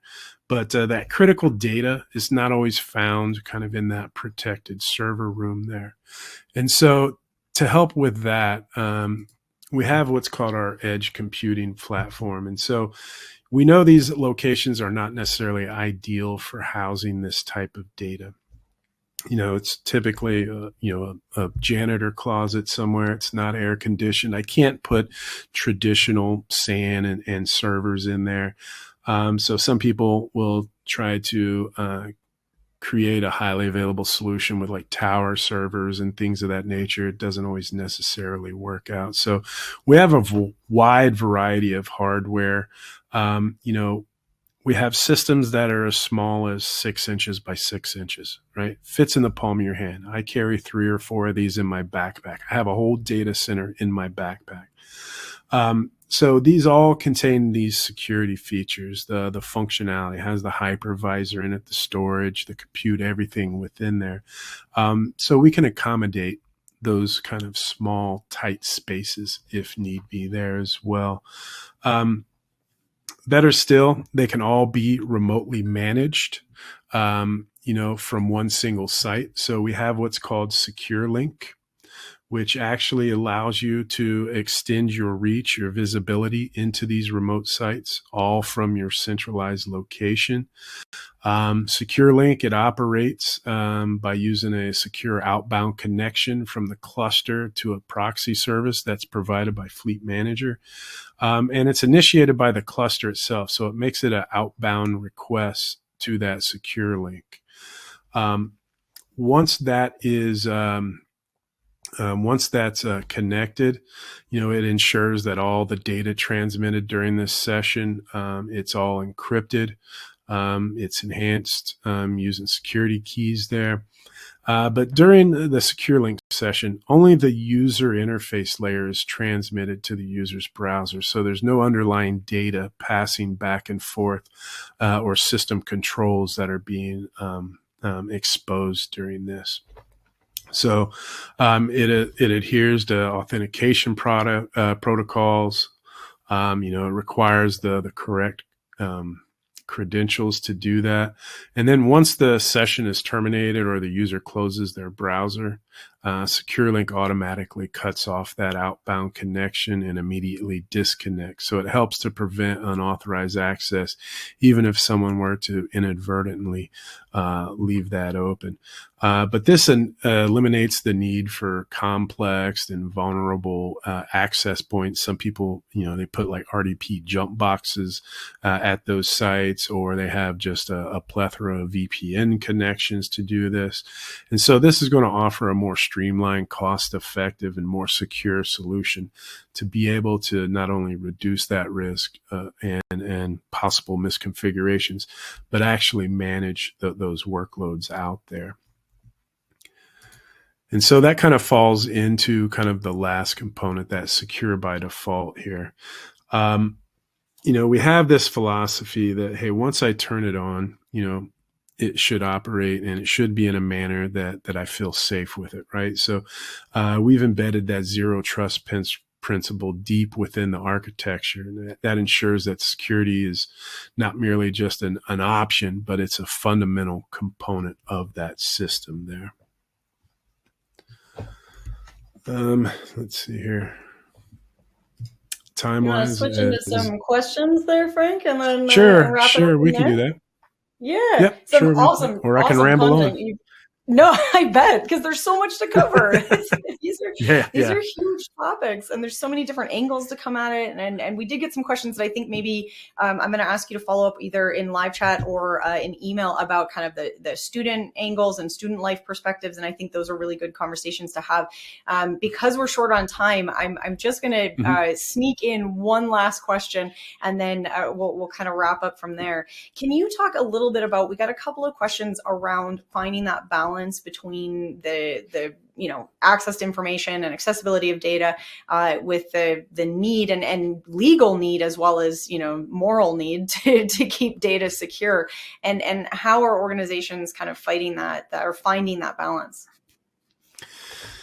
Yeah, so with that, most people, hey, we need access to that information, but we also got to make sure it's sensitive information, so it's got to be safeguarded. So We support that balance through a number of methods. One of those is like the segmentation of the virtualization piece. So that allows you to basically create separate virtual environments or segmentations within that one infrastructure that you have. So that's a good way to kind of balance that. Also, always have data encryption intact in place. But a good role-based access control and authentication method goes a long way as well. We want to make sure that only the authorized people can access that sensitive data there.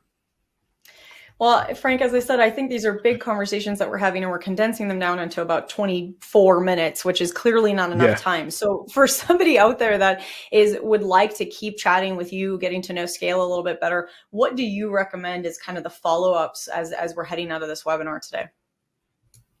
Yeah, I'm sure you can always reach out to me. My email address is there, or you can reach out to sales@Scale Computing. And then we'll align you with, wherever you are. We have reps in all territories, and they can strike up that conversation here. See, hey, is this a platform that's worth looking at? Or, we can guide you any way we can. Well, and I sort of hijacked your slide with your contact info, because I also put up this poll question here because we want to make sure that for everyone out there in the audience that you are able to get those follow-ups. So a great way is to reach out to Frank and continue the conversation with Frank, reach out to the sales team, visit the Scale website, and also click on the wish list right there up on the screen. Click on what would be helpful for you. Are you looking for that data sheet, the white paper, a case study, whatever's going to be useful for you? And then Scale will get that information and hand it right to you. So it makes life nice and easy, which, as we know, is rare and wonderful. So Frank, I want to thank you so much for coming here and being a part of our conversation today. It's been an absolute pleasure chatting with you. Hey, my pleasure. Let me know if you need me again. Perfect. Will do. And for everyone out there that asks questions, keep those coming in. Frank is going to get to as many as we can on live chat, and anything else we'll get a follow-up over email. So make sure that you get those questions in. They will be answered. Also, click on that wish list, and don't forget to visit the handouts tab. If you haven't already done so, there's a technical white paper there from Scale Computing on information security from the experts at Scale Computing. So this is a great follow-up to the chat that we just had, full of really good insights, actionable suggestions, lots of information. Please do go spend some time with that handout, as you should be doing after each one of our sessions, because there are lots of great resources there for you. All right, well, I'm going to leave that wish list up for a second longer, because it is time for another prize giveaway. So if you've forgotten about these because you were so wrapped up in all our wonderful information, I get it, me too. We have a $300 Amazon gift card. We're on our second of 3 that we're giving away here today in the EcoCast. So this one is going to someone who is here live and present at the EcoCast, and that lucky someone is Alex Solodukin from Virginia. Alex Solodukin from Virginia. Congratulations to you, Alex. You have won a $300 Amazon gift card. Now, we're going to follow up with you after we wrap, so stay tuned for that. And I also want to remind all of you out there that there is that $50 best question gift card from each one of our sessions. So we're looking at all the questions asked after we wrap, and we will follow up with you once we've wrapped up the EcoCast here today. All right. Well, speaking of the EcoCast, we are not wrapping up yet. We still have many wonderful sessions in front of us, and kicking off sort of the second half of our EcoCast here today, we have a wonderful team from Commvault. So we are going to be chatting today with Michael Carroll, Area Vice President, Commvault SLED. Michael, I know you have a ton of information lined up for us. We wanted to set some time aside for questions. I know we're breezing through a lot of information in a short period of time, so I'm going to step back and hand things on over to you. Michael, take it away. I appreciate the time today to talk about cyber resilience as it relates to higher education, and where Commvault fits and can help. So first of all, cyber resilience is the single biggest technical and business problem that Commvault is out to solve for within our higher ed customers. And, we'll start with cyber resilience is not a piece of software. It's not infrastructure. It's not a tool. It truly is a process and a mentality and an ongoing continuum to remain resilient, to become resilient, to remain resilient, and to be able to recover and continue business operations in the event of a cyber attack. Historically, what we've seen customers do is throw more and more security tools at the problem to try to keep the bad guys out. And ultimately, within higher ed and many industries, it's really a difficult exercise to keep them out. And the reality is, it's not a fair fight. The bad guys and the bad actors can fail 999 times. And if they're successful one time, they win and we lose. So it's really not a fair fight. It's a continuous endeavor. And it's a mentality and a process to be able to handle cyber resilience from the onset to recovery to rebuild. And at Commvault, we look at it in terms of 4 R's. And the R's are risk, readiness, recovery, and then ultimately rebuild. And from a philosophy standpoint, that's how we encourage our customers and higher ed institutions to look at it. As a company, we've shifted over the last 5 years to be able to provide value and technical and business outcome solutions across that entire spectrum. If you look at the slide behind me here, the cyber incident really happens at the tail end of this. There's a lot that goes into being prepared and being resilient that happens well before the incident occurs. And I think that's a key mentality that our customers are seeing, and it's a key philosophy that that the higher ed institutions that we work with are trying to get to. As Commvault, as a business and as a company, we've taken the exact same approach. So historically, data protection has been, hey, can I go recover from some type of disaster? Can I, someone deleted something or we had a hardware failure. Can I go restore that data back into the environment? And that was really the crux of backup and recovery. And at this point in time, that's a very, very small use case. Pretty much the entire driver around data protection and recovery is around a cyber attack. And those threats are different now than they were in the past. So we've taken a very holistic approach to how we look at the continuum across cyber resiliency and not just from a data protection standpoint. So when we talk about the first R, risk, it's really, really critical to understand the risk in the environment in order to have a plan. We can't have a plan if we don't understand what we're trying to protect and what we're trying to defend against. And higher ed has a very unique risk factor in that its entire nature is built on collaboration between faculty and students, collaboration between research institutions in the campus, use of SaaS applications and LMS systems, the use of public cloud. The more threat vectors and the more collaborative we are, the more opportunity there is for infiltration and for the bad actors to get in. So, we have, some organizations are very tight and the walls are secure. And in higher education, it's the entire opposite philosophy. We need to be collaborative to provide value to the students and to the learning experience. But by doing that, we're opening ourselves up to many, many threat vectors. So understanding that risk and understanding where the key applications live is absolutely critical. So from a business standpoint, from a higher ed standpoint, what that means is really assessing what partners do we use, what SaaS providers do we use, who has access to our data, who can get into the environment, who's intentionally allowed into the environment, and what can they see, and what type of data do we have. So philosophically, our customers are starting to think about that. As Commvault, we've integrated that into our platform. So we have things like data governance, where we can use traditional backup software to scan an environment and look for data that's sensitive, look for classified data, look for things that may not be protected or may not be encrypted or may not have the proper data protection strategy set to it. This goes well beyond just protecting the data. It's the intelligence and the predictive ability to analyze the data sets, analyze the policies, and then ultimately take action on it, which is really unique to Commvault.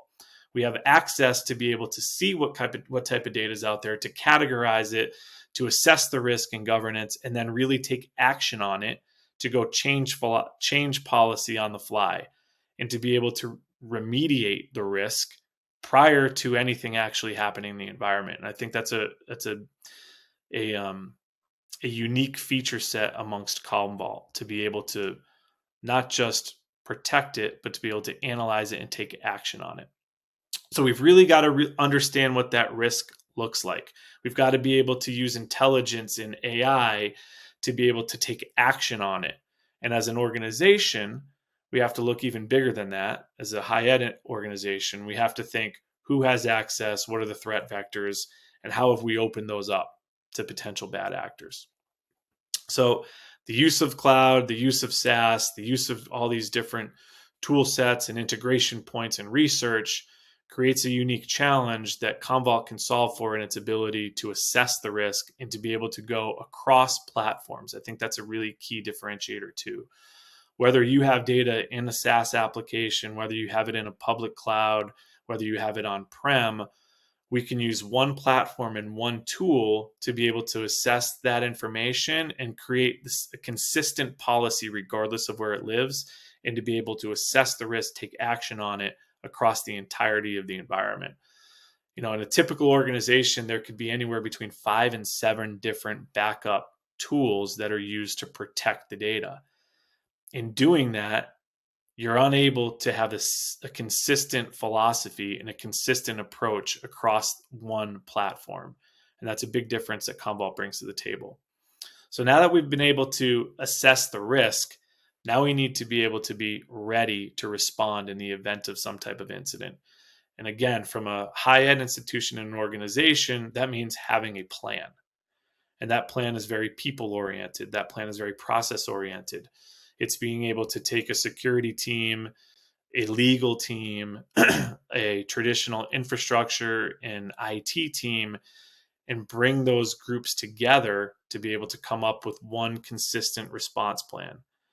As Mike Tyson says, everybody has a plan until you get punched in the mouth. We really have to have a plan that we can rely on. So fundamentally, the organization is responsible for doing that. And without a plan, it's very difficult to be cyber resilient. Bringing it back to where Commvault can help in this area is we've introduced features and functionality to go help build a plan and to be able to be ready for an attack. Some of those things that are unique to Commvault as it relates to a data protection tool and a cyber resilience platform is to be able to have cyber deception, which means we can put out fake assets into the environment. We can replicate systems or tools or applications in your environment, and we can essentially entice bad actors to go attack those, to go try to get access, to go try to get credentials into those systems. And what that allows us to do is to see who's going after what and what are they trying to do. It's really critical in being prepared and ready to understand what is the ultimate goal and where are the bad actors accessing the information. So that's a unique feature set within Commvault. The other thing that we can do is provide early warning. So when those systems are breached, or when these fake assets are attacked, we're able to take warning. We're able to take action on the warning to go either let that person, run around in the environment to see what they can do, or we can take action. We can lock down other systems. We can take a proactive approach before an actual incident or ransom or a system is corrupted or locked down. And it's a really, really critical element of the process to be ready. We've just launched something called a clean room, which is a major benefit to our customers. And what this allows us to do from a preparedness and a readiness standpoint is to actually test in a cyber incident. What we've seen a lot of organizations and high ed institutions do historically is take what is traditionally a disaster recovery plan and try to morph it into a cyber recovery plan. And the differences between those things are big. Traditionally in DR, you're taking, a disaster, an outage, a hardware failure, you're taking that application and you're porting it over into another data center, into the cloud to go run that application. That requires that data to be clean. That requires that application to not be corrupt. That requires that to be secure. In a cyber event, we don't have that. So in a true cyber event, we have to be able to validate that the data is good and clean, and that's where Commvault shines. we also have to be able to restore that data into a place that we know is validated and clean. And that might be the biggest challenge that our customers have, because they don't have a third data center full of brand new equipment, server, storage, virtualization, waiting to go test in the event or to go restore in the event of a cyber attack. So what Commvault provides is a technology called Cleanroom, where we're able to take these validated backups and validated clean backups, and we're able to send them on the fly, on demand, into a clean environment that lives in the cloud where nobody has access to it, and it's not pre-bought waiting. It's used on demand and on the fly to be able to go restore. This is obviously extremely handy in the event of an actual incident, which we'll talk about later. But from a preparedness and a readiness standpoint, this is the best and only way to test a true CR plan. So our organization's thinking the right way. We've got a plan. We've got a documented plan. We know what we're going to do. How do we actually test that it'll work? It's very, very difficult to do without a technology like Commvault Cleanroom. So we've been able to use our platform to be able to help assess the risk, help take remediation on the risk, help identify the data, use data governance tools to ensure that policies are correct. Now we have early warning detection. We're able to see threats as they're coming into the environment before they become incidents. And ultimately, we're allowed to test that. We're allowed to test the team. We're allowed to validate that the data is clean. And we're able to do quarterly tests of the environment from an auditing standpoint, from a board of directors standpoint, to be able to prove that in the event of a cyber attack, we are ready to go and we have a plan. It's really, really critical, and it's a unique feature functionality that Commvault brings to the table. So now we're at the actual recovery. So the incident has happened, and thankfully, we've used all of our tools to be able to identify what's going on. We've tested, and now we go implement that test. And the recovery is really where the tools, the software, and the technology intertwines and integrates with the plan and the process that we've been working on as an organization. So true cyber resilience involves automated cyber recovery. If our recovery is based on humans to go log into systems and to go manually recover data and applications, number one, it's very time consuming. Number two, it offers a lot of opportunity for error, human error, not based on, a lack of skill or a lack of will, but the complexities of the environments. So as an organization, we've tried to, and we've successfully implemented the use of AI and the use of automation to be able to really recover in the event of an attack without having to rely on human intervention, or as little as possible in order to do that. At that point, we're also using our Cleanroom technology able to provide forensics on the data to absolutely ensure that it's clean, and potentially even more importantly, we're able to do forensics to understand what happened, right? Part of the recovery process is it's really important to not make the same mistake, or not to rehydrate bad data, or not to leave, the side door open the way that, potentially the bad actor got in. So we have to be able to do the forensics in order to ensure it doesn't happen again. What we see often in high ed and across other industries is an incident happens, the customer responds, they recover the data, but they haven't solved the problem. They haven't identified in many cases what the problem was or how someone got access. So as soon as they restore, remember, the bad actors are in the environment. They're many times seeing what's going on. So if they know what you're doing and they see how you've restored, they can typically go back to the same way they got in and cause the same issue. And we see this cycle of attack, restore, until ultimately they get paid. It's a business, right? So the ability to use Commvault Cleanroom and Commvault platform technology to be able to do forensic analysis on what happens allows our customers in the institution to be able to solve for that problem to ensure that it doesn't happen again. We also use our platform and technology to ensure that we're using the most validated real-time cleanest copy of the data in order to build. We don't want to restore data that's corrupted or that has access issues or that may not be the most valuable point in time to do so. So using Commvault Cloud technology and platform, we're able to ensure that it's clean. We're able to identify what went wrong in the first place to be able to ensure that it doesn't happen again, right? And then at that point, we're able to do this at scale. Many of our high ed customers have hundreds of terabytes, sometimes petabytes if you include research data, that they have to go recover. Now we can't recover. We have to do things in the proper order, which goes back to the planning. So we have to have a plan, we have to automate that plan, and we have to recover the most critical applications and systems first, and we need to do that in an automated and intelligent manner. And across the platform, this is where Commvault helps. Traditionally, the data protection or the backup and restore, vendors out there, which are still out there today, can back up the data and recover it. They can't back up everything across all clouds, across all platforms, across all applications. And really, they lack the intelligence to do that from the onset of this process until the end. So we've talked about 3 R's. The 4th R in this process is really the rebuild. And through acquisition of a company called Appranix, Commvault now has the unique ability to help our customers rebuild the application.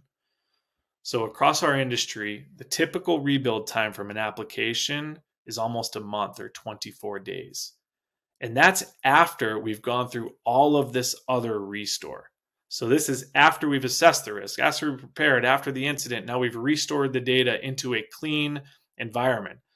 Historically, that part is a major undertaking. And once you get to that point, most often you're still a month away from being able to restore that application. And the reason is the complexities and the dependencies on that application and the data in that application. Some of it lives on-prem, some of it lives in the cloud, some of it's in SaaS applications. So what Appranix allows us to do is to be constantly monitoring the dependencies of the applications and where they live, so that in the event of a rebuild, it knows the dependencies. It's able to use automation to rebuild and intelligence to rebuild the application really, really quickly. And that is key to recovery and to being able to be back online and having the systems, up and running. So this is a very unique feature within Commvault. It integrates into the clean room where we've hydrated all the clean data. Now we use Appranix in the rebuild process to prioritize the key applications, to automatically and use automation to be up and running quicker. This is the final leg in the process. And this is traditionally what keeps systems down, which keeps schools closed, which keeps different applications unavailable to faculty and students or research. So it's a really, really key factor in the process to be able to rebuild. So across this entire continuum and across this entire paradigm of cyber resiliency, we've really taken the same approach that we encourage and most of our customers are taking from the start of this process to the end, and we've overlaid our platform to be able to provide real value across all of those different areas. And what we're also able to do with our customers is we're able to consolidate a lot of tools in different security software, different, data protection tools and software to be able to limit the threat vectors. The more tools we use across this process, the more open and exposed we are to bad actors. So we've really taken this methodology over the last few years to change the paradigm of how data protection is viewed and to turn it into much more of a cyber resilient platform. Typically, we do this in a much more cost-effective way too, because we're driving out complexity, we're driving out where we have overlaps in tools and systems.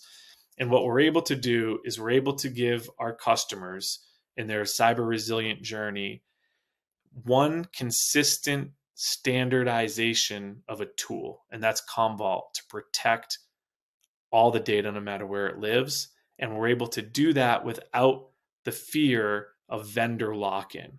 because we can protect anything, anywhere, and we can write it anywhere with one policy and one consistent policy. And that's a true value add and really unique in our space and to our customers.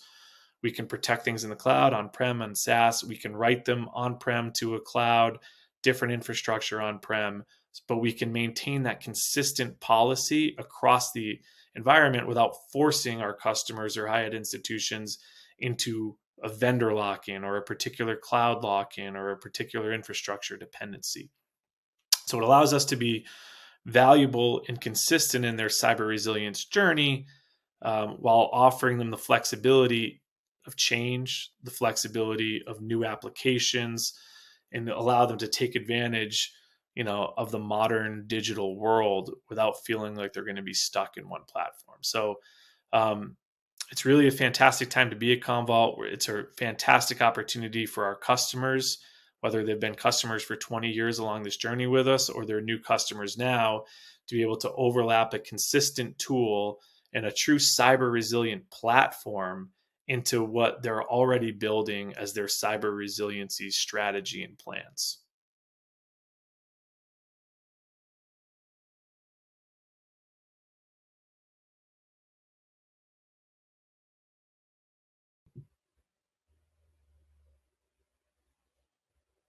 All right. Sorry. Looks like we just had a tiny little audio glitch there, but no problem because we've got Michael here with us, and so we're going to keep going on some Q&A. We right at the end there, we were just kind of chatting about the wish list and the follow-ups and how to kind of make this your own. So I want to make sure that all of you have the wish list up on your screen, and click right now on things like data sheets, white papers, case studies, pricing information, whatever it is that's going to be helpful for you, because we just got a lot of great info from Michael and we're not done yet. We've got more info to dig into here. But obviously there's more than we can cover in these sessions here. So these wish lists are a really great way to help you make sure that you are able to get that follow-up, get that information without having to do any work. You just click a button and then it shows right up for you. So if you guys can all click on that right now, and while you're doing that, Michael and I are going to keep going with some Q&A. Michael, are we ready to rock here? I'm here. Can you hear me? Yes, we got you. You know, it's not a live event if there's not a weird little audio tech gremlin somewhere, right? All good. All right, well, Michael, let's dive into some questions. We are short on time and there's a lot of questions. So we're going to send these to you over email and then you can respond as well. But I want to try to get into this one because I did get a few questions about size of teams. So obviously, you know, educational institutions or public sector in general can range greatly in terms of size. Would you say that there's a size of organization that Commvault doesn't make sense for, or can you scale up and scale down accordingly? Yeah, totally scale up and scale down. And, you know, as I mentioned in the session, regardless of data set size, application size, team size, where it lives, you know, our pricing model and structure is software and SaaS. So it's scalable from a license to, you know, hundreds of thousands of licenses. And so then in that, I did get a couple of questions about budgeting and a lot of these organizations really having tight budgets, especially when we talk higher ed. Any sort of thoughts or comments around that as well? Yeah, so I think it's a great question. I think one of the things we've seen a lot in the market recently is the consolidation a lot of times of whatever the traditional IT budget is and the security budget. And, you know, where we play in this space is we're trending and leaning much more into the security space. It's really the direction of our entire, you know, market, not just Commvault.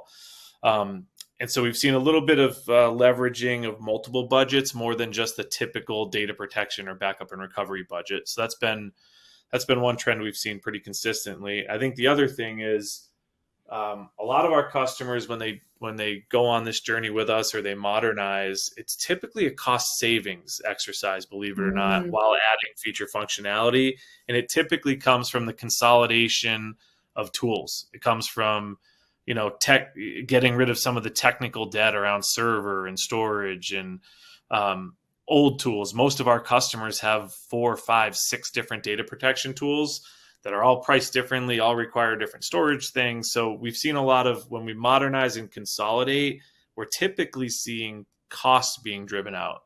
I think the use of the public cloud as third copies is also another area where we've seen some cost savings, as opposed to sometimes being on-prem or on more expensive infrastructure. So when we're able to go in and sit down with the customer and really evaluate how are you doing things, what are the components and pieces that you're paying for essentially to do what you're doing now, we usually are driving pretty significant cost savings out, while obviously adding a lot of feature functionality and security benefit. Well, that is a great takeaway, and I'm sure hit home for a lot of folks out there, because as we know that those budgets are really important when we're talking about public sector, any organization really, but especially in the public sector. Michael, I really wish we could keep going with this conversation, because there's clearly lots more to dig into. Unfortunately, we are very tight on time. So before I let you go, though, if you were suggesting for somebody out there that has unanswered questions or is really excited about Commvault, wants to learn more, wants to see if it's going to be a good fit for them, what would you suggest is the follow-up when they leave this webinar today? Sure. Give me your email. It would be the best follow-up, and I'll make sure that someone on our team reaches out, to have a conversation. There's a lot of data, obviously, on the internet. We'll provide data sheets and stuff, but really it's a conversation. I think the more open, our customers typically are about what they're trying to accomplish, the more we can usually help. I don't think it's super complicated. It's send us a line, give us your contact info, and, someone of our team and most likely, we're working with the same partners that are buying other technology, whether it's complementary or competitive. We're typically working with the same people, the same VARs, the same system integrators, the same cloud providers. So just having a conversation and contact info is all we need. Yeah, I love that. And you know what? Right now, an easy way to do that is either you can click on the button maybe for would like to try it myself, or go ahead and post in the questions window. And instead of asking a question, say, hey, I want to talk to you. I want to talk to Commvault. I want to talk to Michael, and get that question up there. And then we will make sure that goes to Commvault, so they'll see that directly, and then they can reach out and follow up to you. So that's an easy way to do it. Also, visiting the website, a great way to go. Michael, I know we had to make this very brief today. We've got a lot of information that you packed into the 24 minutes. Thank you so much for being here with us. We appreciate the opportunity. Thanks. All right, and to everyone out there that's still asking questions, keep that up and keep that wish list coming. Make sure you're clicking there and let Commvault know how they can follow up with you. I also want to make sure you all visit the handouts tab. There's a solution brief there for you on clean room recovery. You get that solution summary, as well as really digging into how recovery has changed in the world of ransomware, what you need to know. This is a fantastic follow-up to everything that we just heard from Commvault. So make sure you spend some time with that solution brief. Download that, hold on to it, save it for later. Don't go anywhere yet, though, because we do still have more to come in the EcoCast, and I think it's time we move things right along. Up next, you can see we are definitely in for a treat. We've got the Rubrik crew here with us today. Danny Page, inside sales engineer at Rubrik, to talk to us all about what's up, what's new, what's happening at Rubrik. Danny, I know it's always a blast talking to your crew. Can't wait to hear more. So I'm going to step back and hand things on over to you. Take it away. All right. Thank you so much. Much appreciated. Thanks everyone for being here. Once again, Danny Page, inside sales engineer over here at Rubrik. And we're going to go ahead and get things kicked off. Talk about cyber recovery and how that's different from what we consider standard backup and recovery, right? So to level set for just a moment here, when we talk about backup, most organizations out there, pretty much every organization out there, cities, school districts, hospitals, commercial organizations, manufacturing, they all have some form of backup. But it doesn't necessarily mean that we've got the ability to do an effective cyber recovery in the event that we get hit by ransomware, right? So let's kind of talk about why and talk about why Rubrik is not just your standard backup and recovery, and what we are cyber recovery experts. So it's no secret, right? We all either read the news, watch the news, listen to the news. So day in and day out, we're seeing organizations under attack. We're seeing cities, we're seeing utilities, we're seeing manufacturing companies, we're seeing ports, hospitals, all of those different types of organizations under attack, right? You cannot turn on the news without seeing some type of new ransomware that has been unleashed and has crippled some type of organization. And oftentimes it is cities, big, large, and small, or big, small, medium, and large, right? So how do we kind of think about that, right? So you'll see right here in parentheses, right there in quotes, we assume breach. You hear the term zero trust data protection a lot, right? What does zero trust mean? It means never trust, always verify. But we kind of take it a step further and we assume breach. Why is that? You see here that most organizations out there, they have a ton of perimeter security, right? Front end security is kind of the way that we like to think about it. Whether that be the network, whether that be application security, endpoint security, things like that. Yet these attacks still continue to happen. And what they're going after first and foremost is the data, right? They want the data. That's what's valuable. We just kind of you just heard the keynote talking about that earlier, right? They want the data, whether that be to exfiltrate it, whether that be to sell it on the dark web, whether that be to turn up the heat on an organization for paying for encryption keys and paying a ransom. So, I mean, the data is the target, and the backup is also where the data lives. So obviously, it's going to essentially live in two different places. First and foremost, on the front end, that's what they want to breach first. That's the easiest place to get in, even with all of those front end protection measures in place. But they are now going after the backup targets, the backup repositories. So the data that lives in the backup, they want to encrypt the front end data and they want to delete the backup copies. So then you have to kind of start asking yourselves, is your data an easy target? So this is kind of what we see as a standard kind of legacy solution for backup, right? You typically have production servers protecting a number of things, running a number of things, whether those be your hypervisor virtual machines, your databases, your Microsoft applications, whether that be Exchange, SQL Server, maybe your M365 devices that live in the cloud. Those run on production servers on-prem, typically with a backup proxy, a backup server, backing up to some type of disk-based target, or maybe even tape. So this is the type of infrastructure and solution that is not designed for an adversary that's already behind a firewall. And this is why I used the term earlier where I talked about assuming breach, right? We want to make sure that your data is safe, even if we know that there's some type of adversary that's already behind the firewall and that's already breached that environment. So you have to ask yourself a few questions, right? Are you running open network protocols?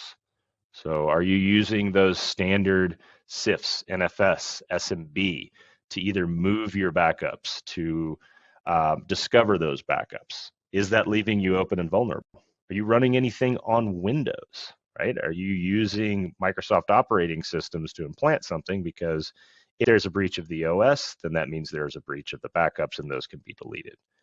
And of course, are you using MFA and time-based one-time passwords to protect anyone actually accessing the interface itself? So we've got ways of getting in via the network, open protocols, breaching Microsoft, discovering a zero-day vulnerability.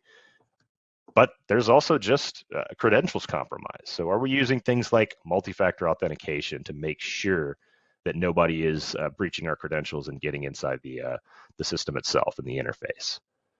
So you also have cloud workloads. This isn't just limited to your data center.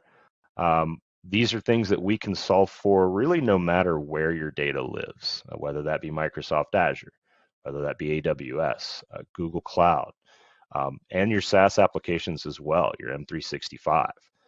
So for this reason, we have to think, do we have backup or do we have the ability to do cyber recovery, right?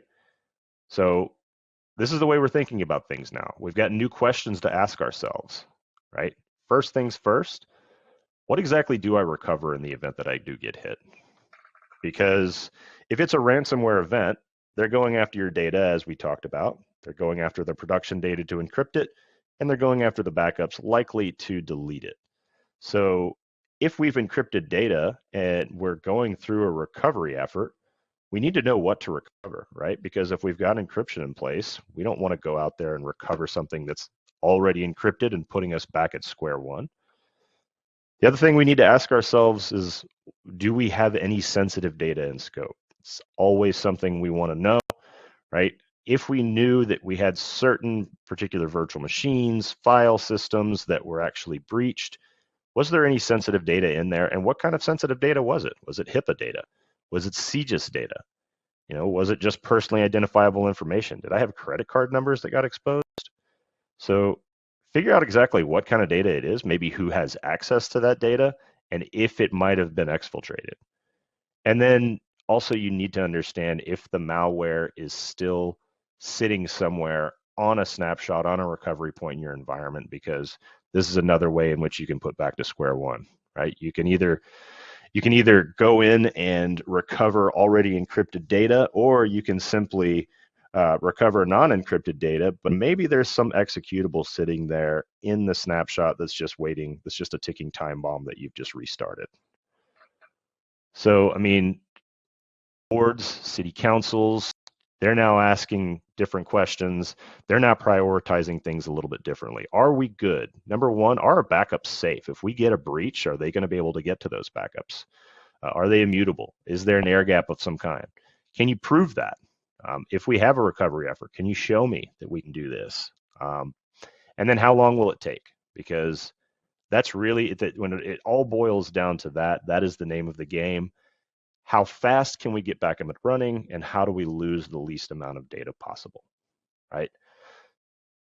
So we do here is we can do this with one single solution called the Rubrik Security Cloud, now available for Rubrik Security Cloud Government, or RSCG, as you'll hear me call it a lot.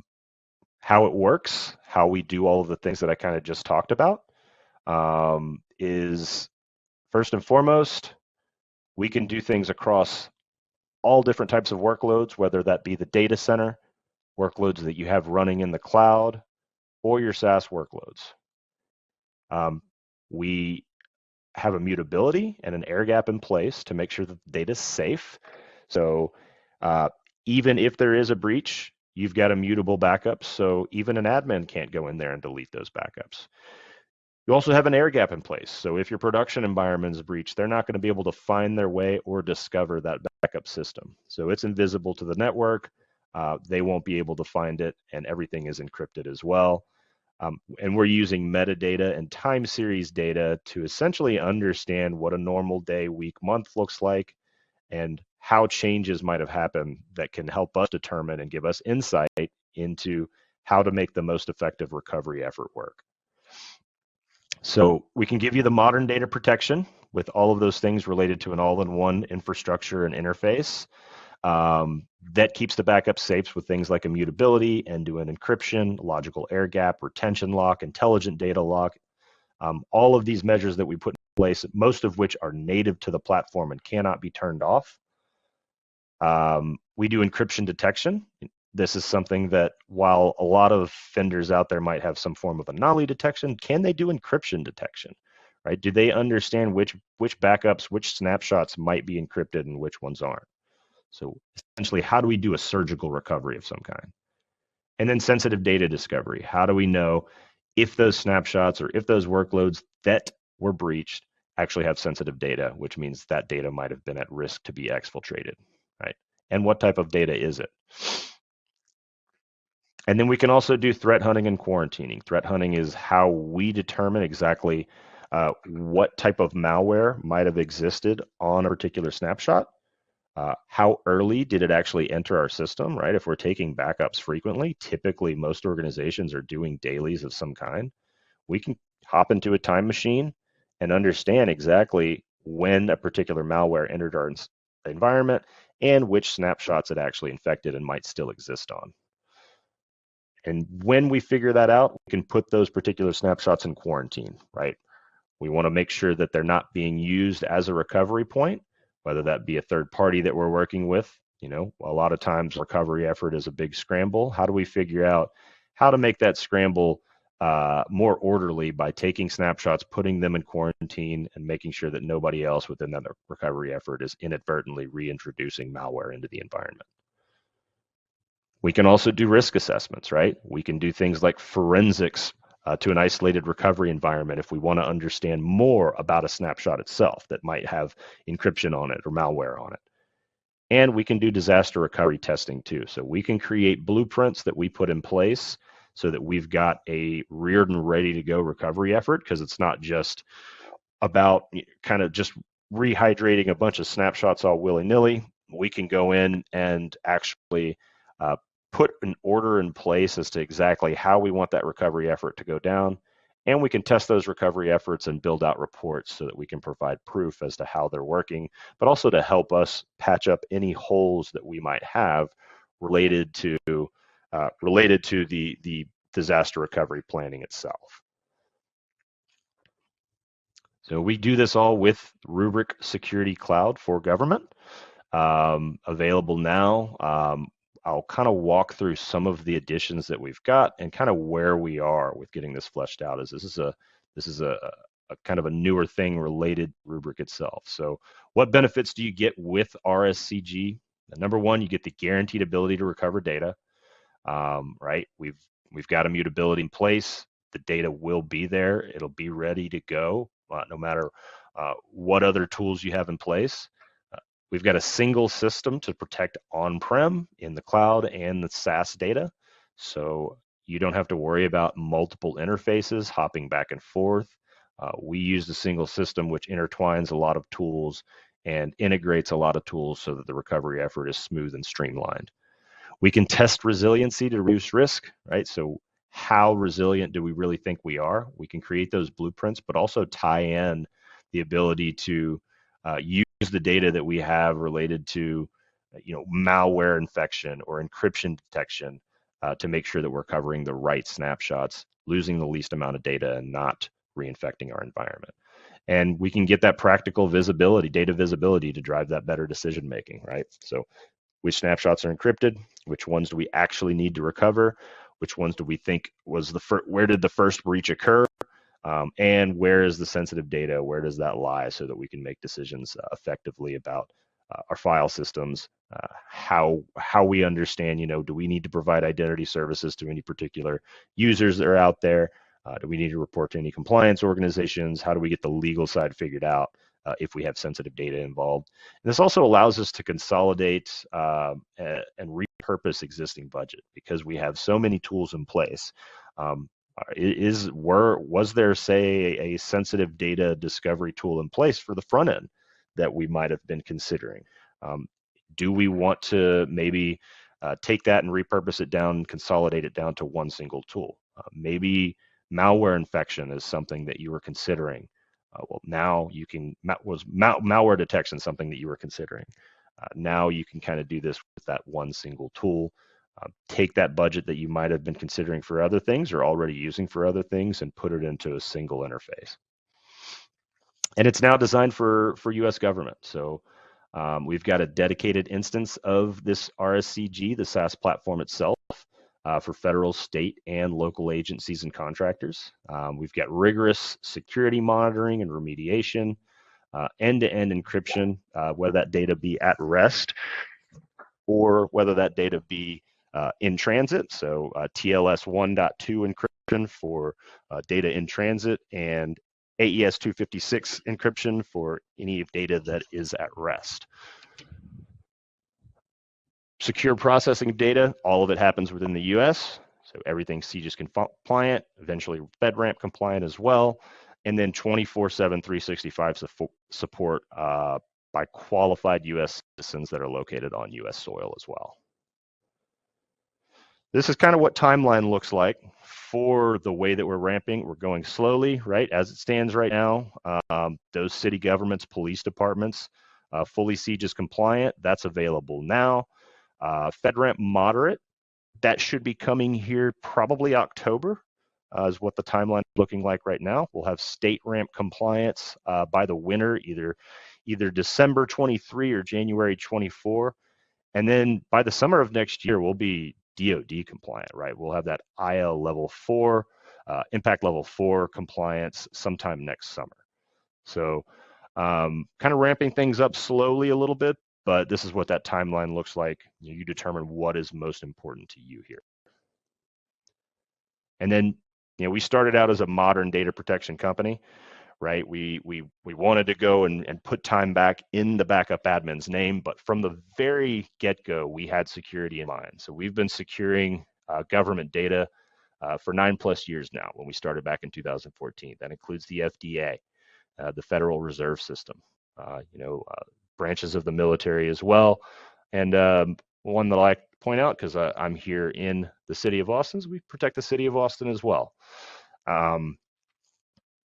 So what you're getting with all this, outside of the things that I just talked about, obviously the zero trust architecture, right? Never trust, always verify.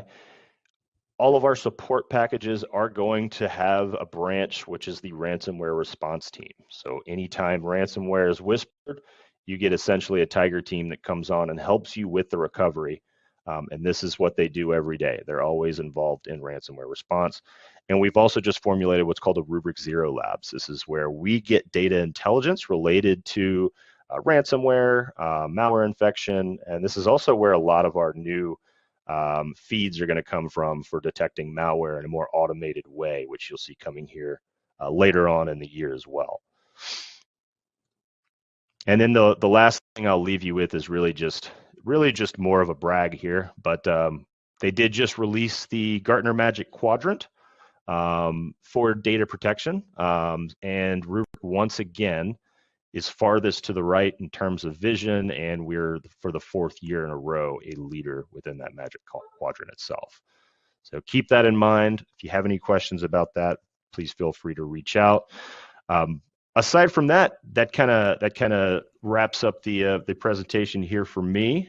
Danny, you ready to get into some audience Q&A here?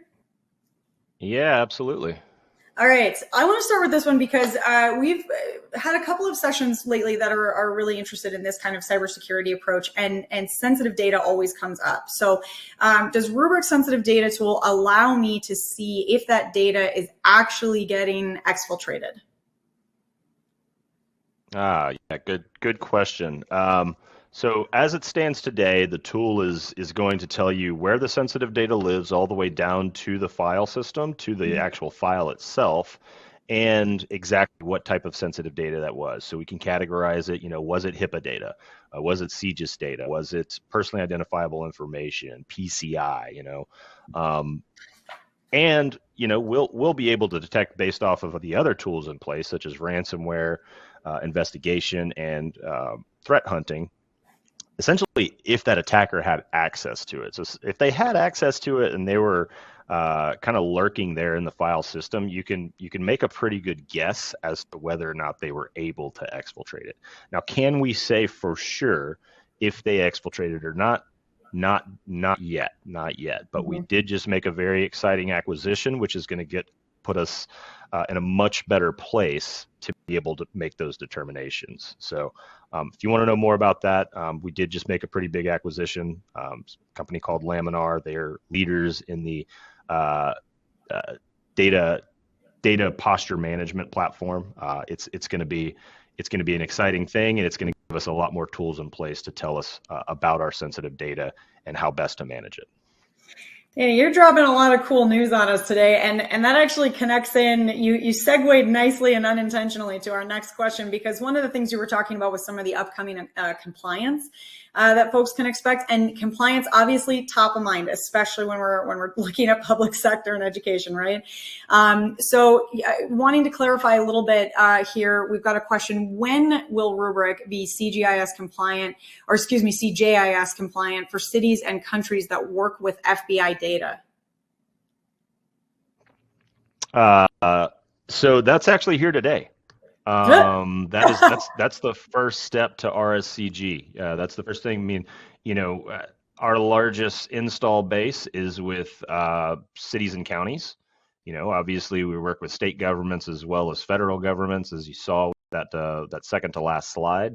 But CGIS compliance is already here. It just requires the RSCG which, like I said, has all of those compliance standards in place related to personnel that work at the data centers, how we protect your M365 cloud data, how we archive out to our proprietary cloud, and not to mention everything else related to CJIS compliance. So yeah, it's here already. Sorry, I probably should have mentioned that a little more clearly in the previous slide. But yeah, good question. No, that's great. We've got everyone's paying attention. They're on it. Okay, we're running a little short on time, but I'm going to sneak in one more question for you, Danny. Does the threat hunting tool, is that actually scanning my production data? And follow-up question to that, will it replace my endpoint or XDR solution? Good question. Good question. Because a lot of times our marketing can make it seem like we're a replacement for your XDR, your CrowdStrike, but I would say no, we're not. Right? We are backend protection. It is not scanning production data, but that's a great thing about what we do. Right? We are not taxing the production environment at all. And we are only scanning the backend environment to help you with a recovery effort.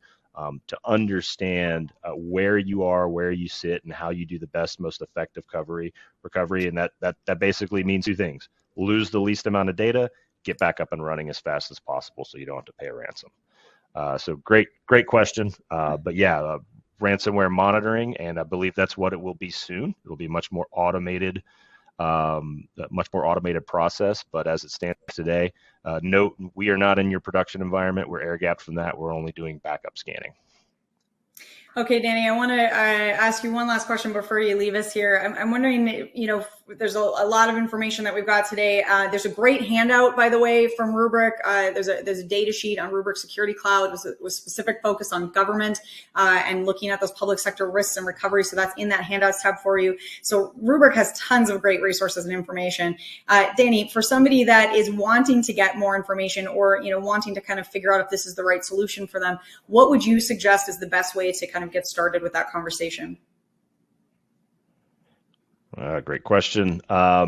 So there are ways that you can get in touch with anyone from our team via Rubrik.com. I would say specifically to understand a little more about whether or not Rubrik is going to be right for you, we've got what's called a Data Security Summit coming up here in September, mid-September or so.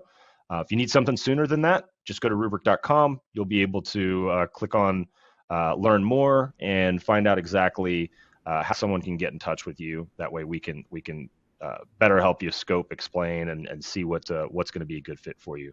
But I would definitely advise registering for that Data Security Summit coming up here, and it's September 13th, 2023. So coming up in just over a month. Oh Lord, yeah. How it's almost September already is beyond me. Danny, thank you so much for this presentation. And I want to tell you, you've got a bunch of high fives coming in from the audience. I know that this was really interesting for everyone out there. We do have some questions that we didn't get to. Now, for anyone that asks a question today that we don't get to, don't worry. We're going to make sure that Rubrik and Sophos, that our teams here with us today, get all those questions after we wrap. So you will get follow-ups from Rubrik and from Danny after we wrap here. So keep those questions coming in. Danny, thank you again so much for joining us here today. It's been such a pleasure chatting with you.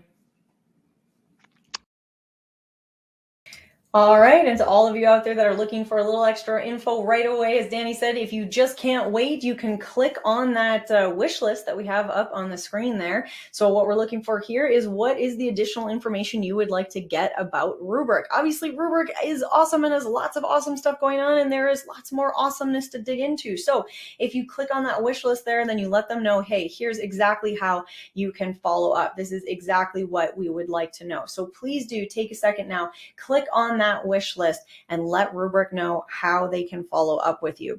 I also want to make sure that you visit the handouts tab. Now I hope you've been doing this as we go all the way through. There's lots of great handouts and takeaways in the session here. And I hope that you're downloading all of these, opening these tabs, holding on to them, and making sure that you can access back to them as you need. So there's a handout there from Rubrik on the Rubrik Security Cloud, focusing in on government, really how you can secure that data. You can keep an eye out on risks, and best of all, recovery. That's an important planning and peace of mind that we've been talking about a lot today.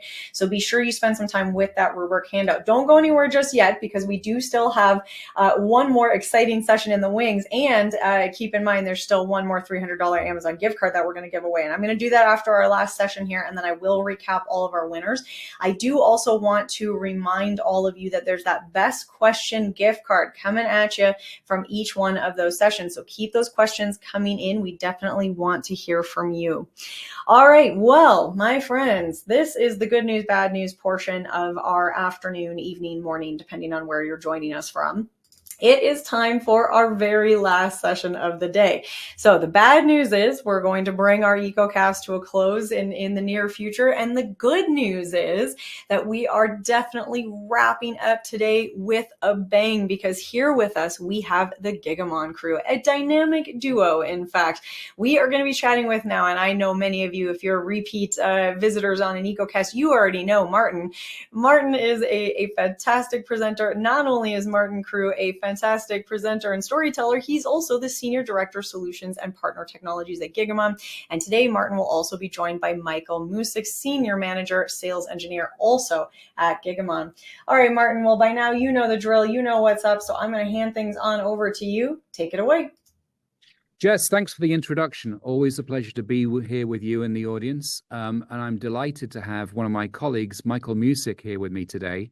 Michael's the head of our pre-sales engineering team in our state, local, and higher ed business group.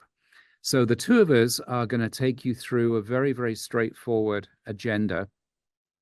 We're going to talk directly to the topic, bit of a surprise, but we're going to talk directly to the topic of how Gigamon can help supercharge technology and security. We're going to talk about what we're seeing in the market, because obviously this is a huge topic and we don't want to try and address all of it. We want to focus in on three specific things that we're seeing with our customers and that we believe is going to be common to everybody really in the SLED sector. So we want to sort of talk about what we're seeing and how does Gigamon help you address those specific issues. And then at the end of the session, we're going to be looking forward to getting your questions and answering those at the end of the live session. So one slide on who is Gigamon. So Gigamon as an organization has been around for 20 years. We've got deep technology, as you can see here, 140 patents, and we're acknowledged as one of the market leaders in the deep observability or the network visibility market. As you can see, we've got an accreditation here from Frost & Sullivan for last year as one of the top companies in the global cybersecurity space. And that's really backed up by the success we've had with our customers over the years. So we have over 4,000 customers worldwide, and these are some of the largest, most sophisticated organizations, including 83 of the Fortune 100, a lot of the top global banks, healthcare companies, and mobile networks. And for today, just highlight the fact that we're well used by all of the major Fed agencies, 10 of the top 10, but also very widely used in state, local, and higher ed. And that's really where we're going to focus our discussion on today. So the title of the webinar is Supercharging the Public Sector in Both Technology and Security. We see this as really being two separate issues, because one of the critical things that we've found is that more technology does not always mean more security. And as I mentioned, we're going to focus this in on three issues rather than try and cover absolutely everything. So what we want to focus on is, firstly, the increase of threats to government and citizen data. Secondly, how you integrate new and old technologies to secure critical infrastructure. This has become a very big issue, and it's one that we see growing in importance over time. And then the final one, really important to most customers in this sector, is how do you do more with less? We all know there's a lot of uncertainty and a lot of stringency around budgets. What can you actually do to use technology, and specifically Gigamon technology, to help address that? So we'll talk about how we can enable you to do more with less by extending the life of your existing investments. So to the first of these, increasing threats to government and citizen data. So we have absolutely no need to tell everyone listening in that this is a huge issue and that threats are growing on an unprecedented scale. You know, we all talk about ransomware. We're all becoming aware that services like ransomware are available as a service. The bad guys can simply subscribe to a ransomware or hacker as a service offering, and they can be given a toolkit to enable them to attack infrastructure and IT, not just within the public sector. Obviously, this is across the board. But we are seeing more and more attacks using these type of technologies directed towards government and citizen data for the very simple reason that it's a relatively undefended area of the market. Down to budget, down to resources, down to technology being spread very thin, you know, whatever the reasons, this is a prime market. So we know that the move among SLED to embrace the cloud and hybrid cloud infrastructures has led to an increased attack surface. And we know that the use of operational technology and IoT devices, whether it's core to the critical infrastructure like pumping, pipelines, transportation, or whether it's something simple like camera systems securing buildings, this has led to an increased attack surface for the hackers. That in turn led to a massive strain on teams and tools. It's getting more and more difficult to detect and to respond in a timely fashion to these threats. We also know it's made worse because hiring the right people to address this issue is more problematic than ever. So we see many SLED organizations really struggling to gain access to the data they need and the tools they need to give them the visibility into what's happening within their infrastructure. So the way that we address that at Gigamon is that we sit in the middle of your network. We sit between all the applications, all the workloads, all the data sources that are generating traffic. So it doesn't matter whether your workloads are running in the private cloud, public cloud, in a hybrid infrastructure, or in traditional on-prem data centers.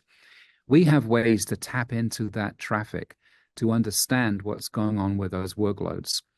So that really is sort of the access mechanism shown in the center block. We can then broker that traffic. We perform deep packet inspection on that information. We understand where it's come from. We understand where it needs to go to.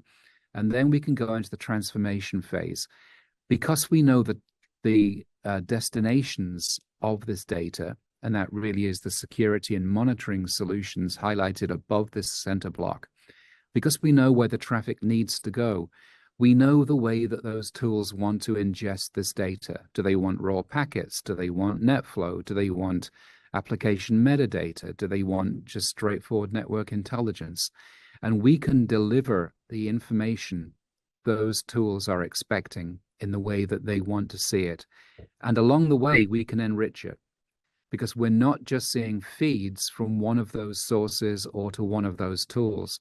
We're seeing all the feeds, so we can add context to it so that we're enabling more precise and faster detection of threats, for example.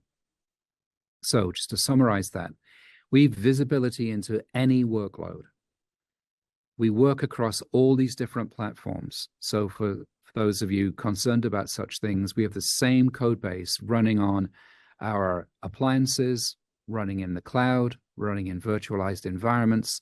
So you've got complete interoperability and the ability, therefore, to move workloads around very, very easily and still retain visibility and control from Gigamon.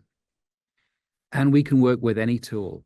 That's a big claim given how many thousands of tools there are out there. We have certification with about 200 of those tools. But the fact of the matter is that because we can generate data in such a versatile way, we can really get the data any of these tools need to see to them in the right format. So that's a little bit about what we can do to provide visibility. So Michael, I want to bring you in here because I know that you work with customers every day to ensure they've got the visibility they need. So what are the critical things that you're seeing that Gigamon helps address in this respect? Thanks, Martin. When you boil it down, a lot of it is getting the access to the data and the visibility to the data, right? And it's got to be more than just visibility of the data, more than just being able to see it, right? We need to be able to access it and do something with it. And we work with a lot of customers throughout, all of the different entities that roll into SLED, right? So the city and county agencies, the state agencies, the research institutions. At every level, the biggest thing is being able to get to the right data, being able to actually access that data and deliver it to where it needs to be, right? The tools that they need to do something with that data, whether it's a security tool, whether it's an enrichment tool, a platform of some sort, a SIM of some sort, being able to really understand that the data they see, for instance, let's pick on a SIM, the data they see in their SIM is complete, is whole, right? Because they're making, at the end of the day, they're making decisions based on the data that they see, based on the alerts that they receive, the investigations they're able to do based on that data. And so they want to know that if they're going to make business decisions or security decisions based on the data that's in those tools, and they're going to have to spend money, which is a precious resource, especially in the SLED environment. They want to know that data is complete, it's accurate, it's immutable, right? And so that's really a big push for a lot of the customers that we work with, is ensuring that they have full access, full visibility into that data. It is, and it's a strange thing in some respects, because organizations like ourselves have been talking about this for so long, but it really is still a huge issue for many of our customers, particularly in sort of state level agencies, that getting the budget, getting the wherewithal to be able to put this level of visibility in is still a challenge, but it's one that's extremely important. And it's one that gets more complex all the time. So if we look at this slide and look at the security and monitoring solution icons, the third is about IoT security. So this has been a big issue, and it's one we're going to pivot and talk about now.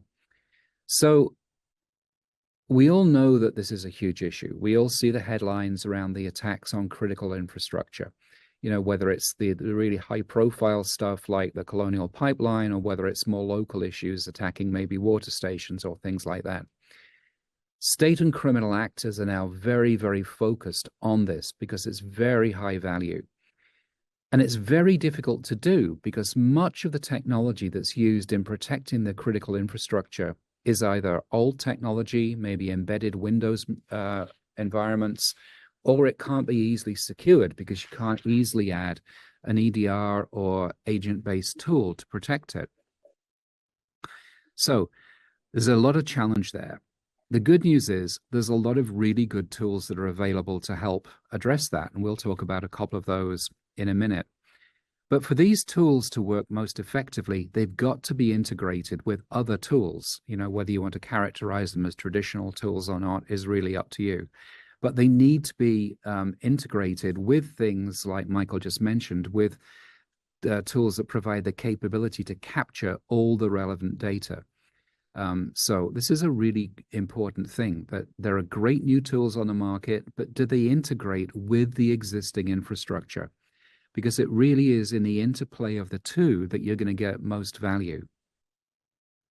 So these security tools, they really need to be optimized to accelerate detections, mean time to detection, to reduce dwell time if the attackers get on the network, and then to minimize and contain the impact of those threats. So inherent in those things, we're talking about accelerating detection by providing not just the raw data, but providing the additional enriched context in which that one piece of data might exist to accelerate those detections. We're talking about how we work with things like microsegmentation to reduce dwell time or to reduce and contain blast radiuses and the impact of attacks. And these are the areas that Gigamon is really very, very focused on. So as I mentioned, we work with over 200 different tools at the certified level and many, many more at a more casual level. But when it comes to integration with OT, we've really taken a best of breed approach. So we're not working with any one vendor. We work with all the major vendors in the OT and the IoT security spaces. And that means if you're implementing, for example, the Purdue model, Gigamon can sit between the devices and the tools that you're using to monitor, to manage, and to handle the detections in that environment. And we can optimize those tools because we can do basic things like deduplication of data. So if you take a model like the Purdue model with multiple levels, and you might be tapping into it at multiple levels, you may see the same data over and over again. And obviously you don't want to do that. So we can handle deduplication. We can also handle things like flow mapping. So if data needs to come from one particular source and go to one particular target, we can optimize that. And then we can do things like decryption. Although this isn't a big issue right now with a lot of OT devices, I think we can expect to see this becoming more and more of an issue, that this traffic will increasingly use encryption technologies to safeguard it. And one of the critical things Gigamon does is to provide decryption options in many, many different ways. This approach really delivers a number of benefits, both at the technical and business level.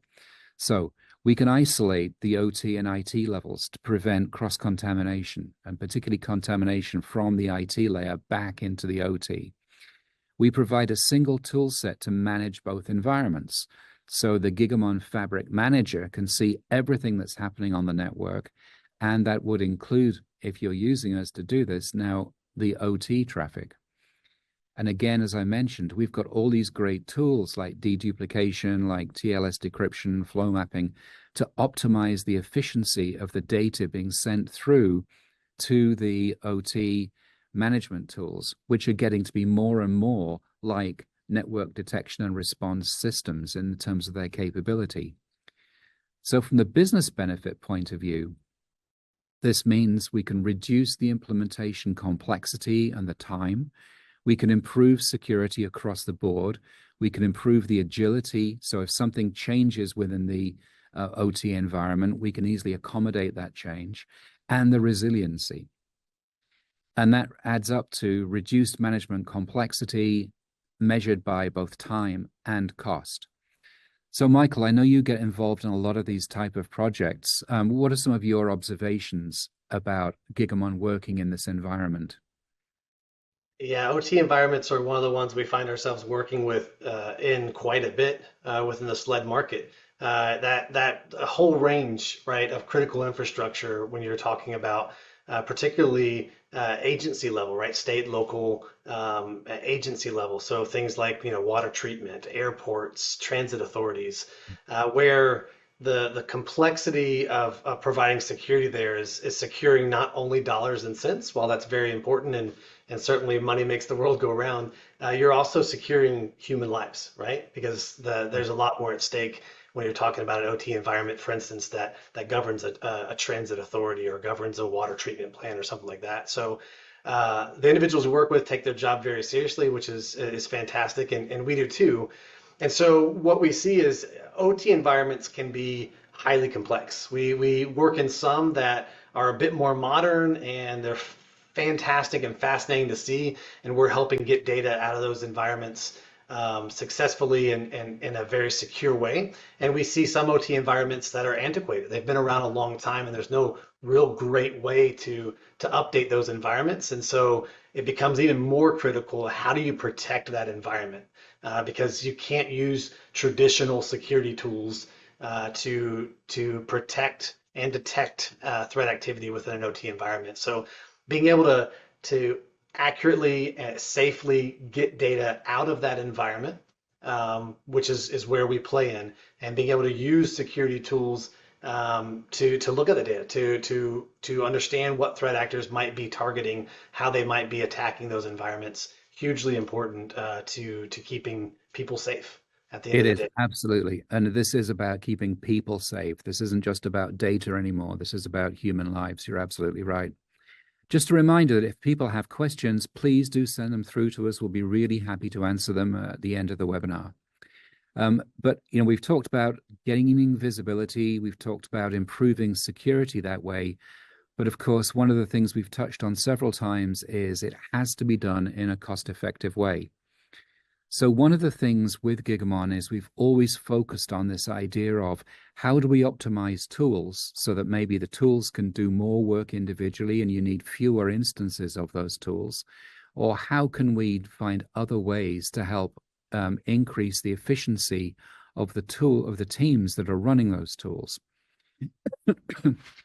So in terms of do more with less, we know that all of you are dealing with.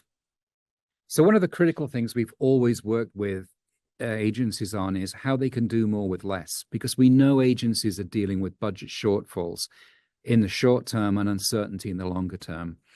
And we also know that as organizations implement some of the technologies we've talked about, it often forces network upgrades, which may not have been planned, but it may be something that they now just need to do. And that those network upgrades aren't just about upgrading the switches and everything. They may force existing tools to be upgraded. So that's a level of complication and cost. And the other thing is that as people move more to the cloud, even though the cloud has got great security tools built in, there's often a need to acquire more security tools. Because, for instance, the security tools you acquire in the AWS environment won't work with Azure or GCP, or won't work back to virtualized environments like VMware or Nutanix. So often people are adding third-party tools, what's often called observability tools, or as Michael mentioned, SIMs, so that the data from all these different environments can be integrated and monitored effectively.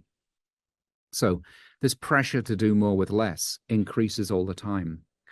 So there's two real things that Gigamon can do to help in these areas. One is something we've always done. So we mentioned earlier on the optimization that we can apply to the data that we're acquiring from these various workloads, whether it's simple deduplication, whether it's flow mapping, flow slicing, or more advanced techniques.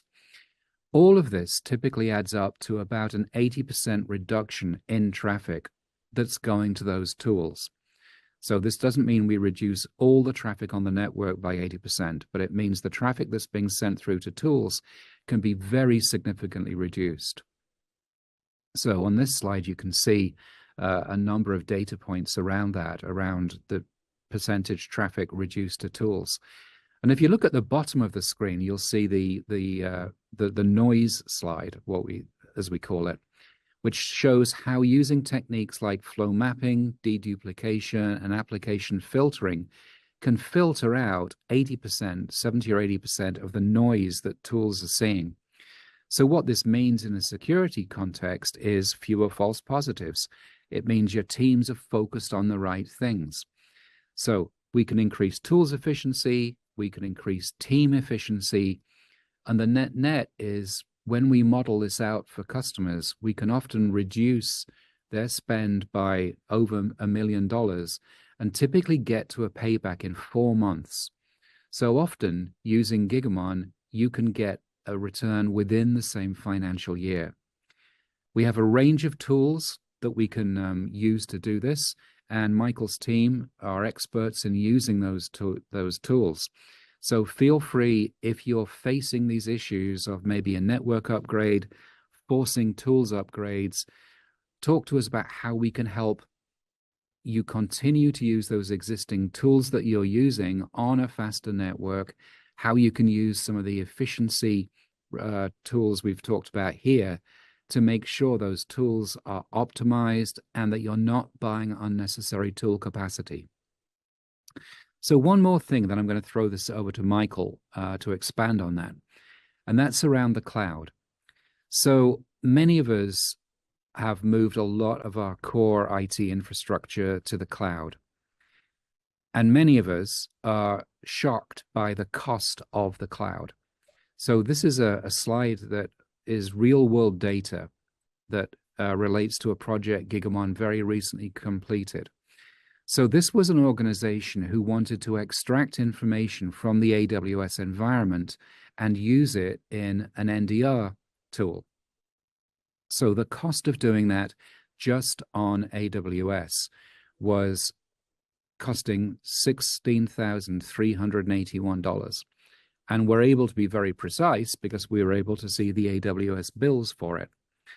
So what we were able to do is take out a lot of the AWS infrastructure, particularly things like network load balancing, and replace it with Gigamon. And we were able to drop the costs from over $16,000 to under $5,000 a month. So the detail here, we show where that cost came from. So the AWS load balancer and AWS tools compute power, $16,000. Taking that out using Gigamon, we were able to eliminate the load balancers altogether. We were able to drop the AWS tool compute from $7,000 by almost 90% to $876.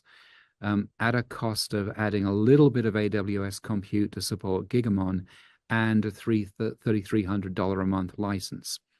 So bottom line, for this particular customer, we were able to reduce the traffic acquisition costs by 70%.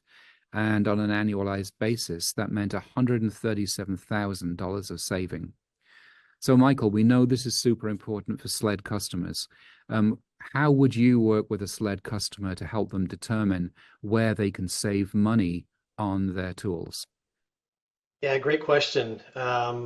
There's a lot of different ways. We see a lot of infrastructure modernization efforts happening across the country, particularly in network environments. Some of that is shifting workloads to the cloud. Some of that is modernizing their on-prem infrastructure.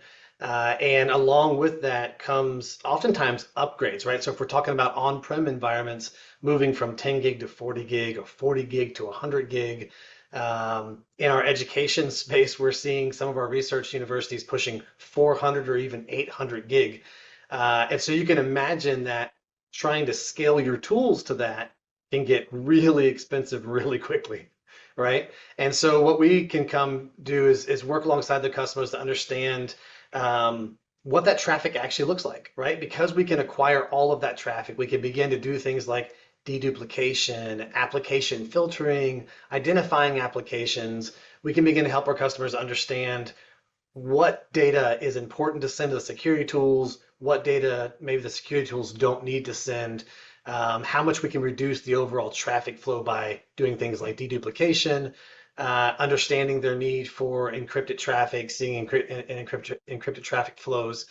And that means that, you know, if you're pushing a 40 gig environment, you probably don't need 40 gig security tools, right? Yep. And so a lot of times these customers are being able to mix old and new, right? They're upgrading their environment. They're saying, hey, along with Gigamon, my security tool that I have in place is okay. It's good. It still works because they can get the right data at the right time utilizing Gigamon.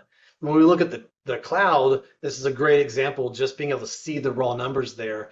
Part of the way that looks is being able to use things like our Universal Cloud Tap and our Cloud Suite to acquire the traffic where it's at, and being able to broker that movement of data. The cloud is fantastic for scalability, but anytime you're trying to move that data, particularly get it outside of the cloud environment, whether that's AWS or Azure or Google, that's where it gets really expensive. And so utilizing our tools, we can have that visibility into that data, get it where it needs to go. And then from a compute perspective, particularly being able to look at encrypted traffic with our pre-encryption technology means that I can actually capture that traffic and look at it just before it gets encrypted or just after it gets decrypted on the other side. And I don't have to use a ton of compute. So you see that AWS tool compute drops significantly, right? Because I'm not having to break encryption during the flow process, which obviously is pretty heavy to do. So yeah, we love working alongside our customers and understanding their environment and where we can save them money. Yeah, absolutely. And we can do that at a number of levels. You know, we can come in, we can sit with you, we can just put the stuff in a spreadsheet, or we can go further than that. We can actually model what's happening in your environment by, if it makes sense from a security point of view for your organization, we can actually plug a device into the network, take a copy of the traffic, and figure out exactly how much money we can save and exactly how we would do that. So there's a range of options, but I think they're all highly valuable to organizations who are needing to figure out, for example, how you do network upgrades without the cost of upgrading all the tools on the network. So rounding the end of the presentation here, if you've got questions, please do chat them through to us. We'd love to take them. But just by way of a summary, just want to talk about a few things. Gigamon, as we said at the outset, is one of the leading suppliers of network and security solutions to public sector agencies. We certainly work with all the major federal agencies, but we work with a lot of the local agencies, higher ed agencies, both in the US and worldwide. And we can do that because we've built out a nationwide dedicated team of SLED specialists, and very lucky that Michael joined us today because he leads the pre-sales engineering team. So he'd be able to head up a lot of engagements that might be a follow-up to today's session.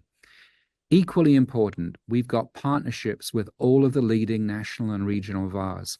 We know that a lot of SLED organizations work through local, often minority-owned, women-owned regional VARs, and we've got strong relationships with all of those organizations. And equally, we partner with all the leading security vendors.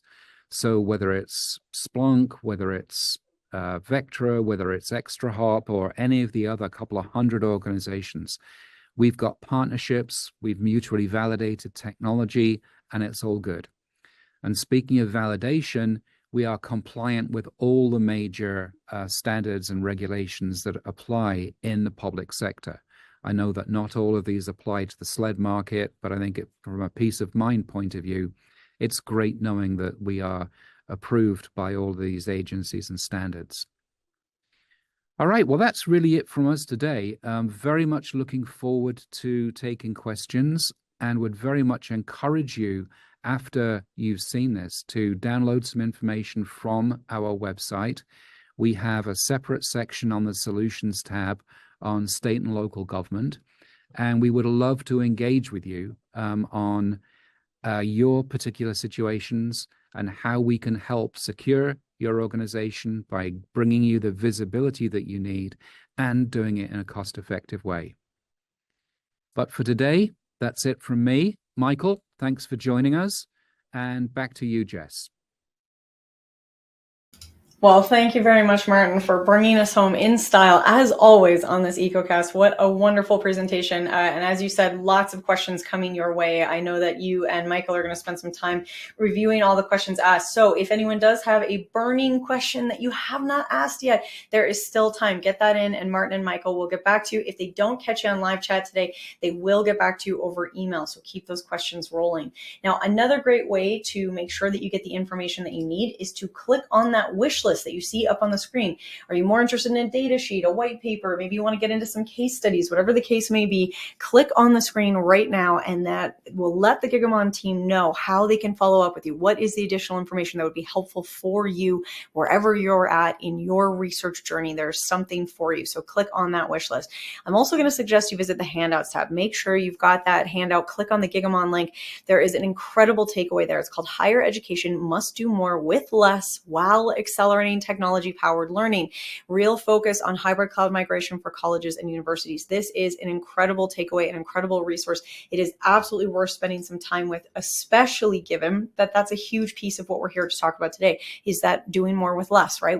That's come up a few times. The size of the team, the size of the budget is a big impact. So Gigamon has some solutions for you. Please do be sure that you go spend some time with that handout. In fact, really, you should have all the handouts open. So open all the tabs, download all the handouts. That's 7. There's 7 different handouts in there. That's a lot of cool takeaways for you.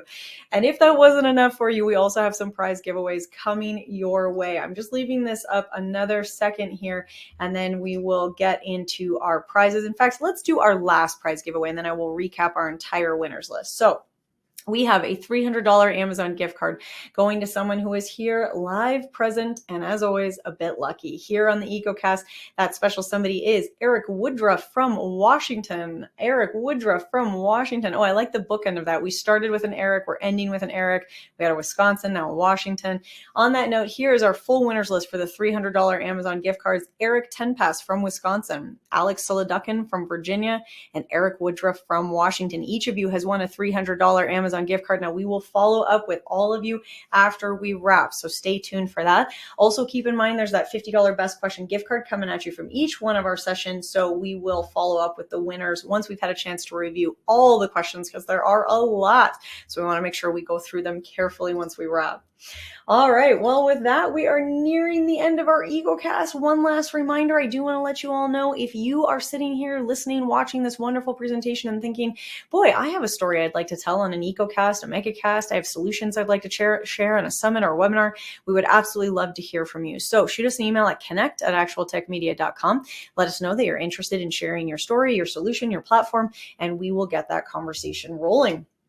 And with that, on behalf of the Actual Tech Media team, I want to once again thank our speakers here with us today from Keeper Security, Zerto, a Hewlett-Packard Enterprise company, Progress Software, Scale Computing, Commvault, Rubrik, and Gigamon. Whoa, that was quite a crew. What an EcoCast. Thank you for being here with us today. And of course, as always, a big and giant special thank you to all of you for attending, for taking time out of your day. Today was a bit of a longer day, and that means, hey, you took hours out of your day to come and spend with us, to be learning, to embracing that curiosity and that desire to learn more. And especially when we're talking, something like today where we dig into a specific field, specific industry, because there are really unique challenges, unique risks, unique opportunities in the public sector. And it's so important that we are addressing the needs and the enhancements that are possible in your world. I think today we did a really good job of getting into the details, starting with the high level, the strategies and the approaches, and then really get into those hard tactics and the to-do lists and the takeaways. So I hope that wherever you came in today, whatever you're hoping to get out of the conversation, you're walking away with some interesting ideas and some tips, maybe feeling a little bit more informed, equipped to tackle and maybe implement some of these opportunities within your organization. But most and best of all, I hope that you had fun with us today. And before you take off, I want to make sure you mark your calendar to come back and join us again. We have an expert series coming up. And that is on Friday, June 21st. That's tomorrow, tomorrow is Friday already, if you were not counting along at home. This is on protecting cloud data, best practices to ensure the security of data in AWS, Azure, and Microsoft 365. So obviously some really important tools, really important places to make sure that you've got that data security. So protecting cloud data happening tomorrow on the Expert Series. That's Friday, June 21st at noon Eastern, 9 a.m. Pacific. Well, I hope that I will see you all at a webinar again soon. And until then, have an absolutely beautiful end to your day, my friends. Thanks all.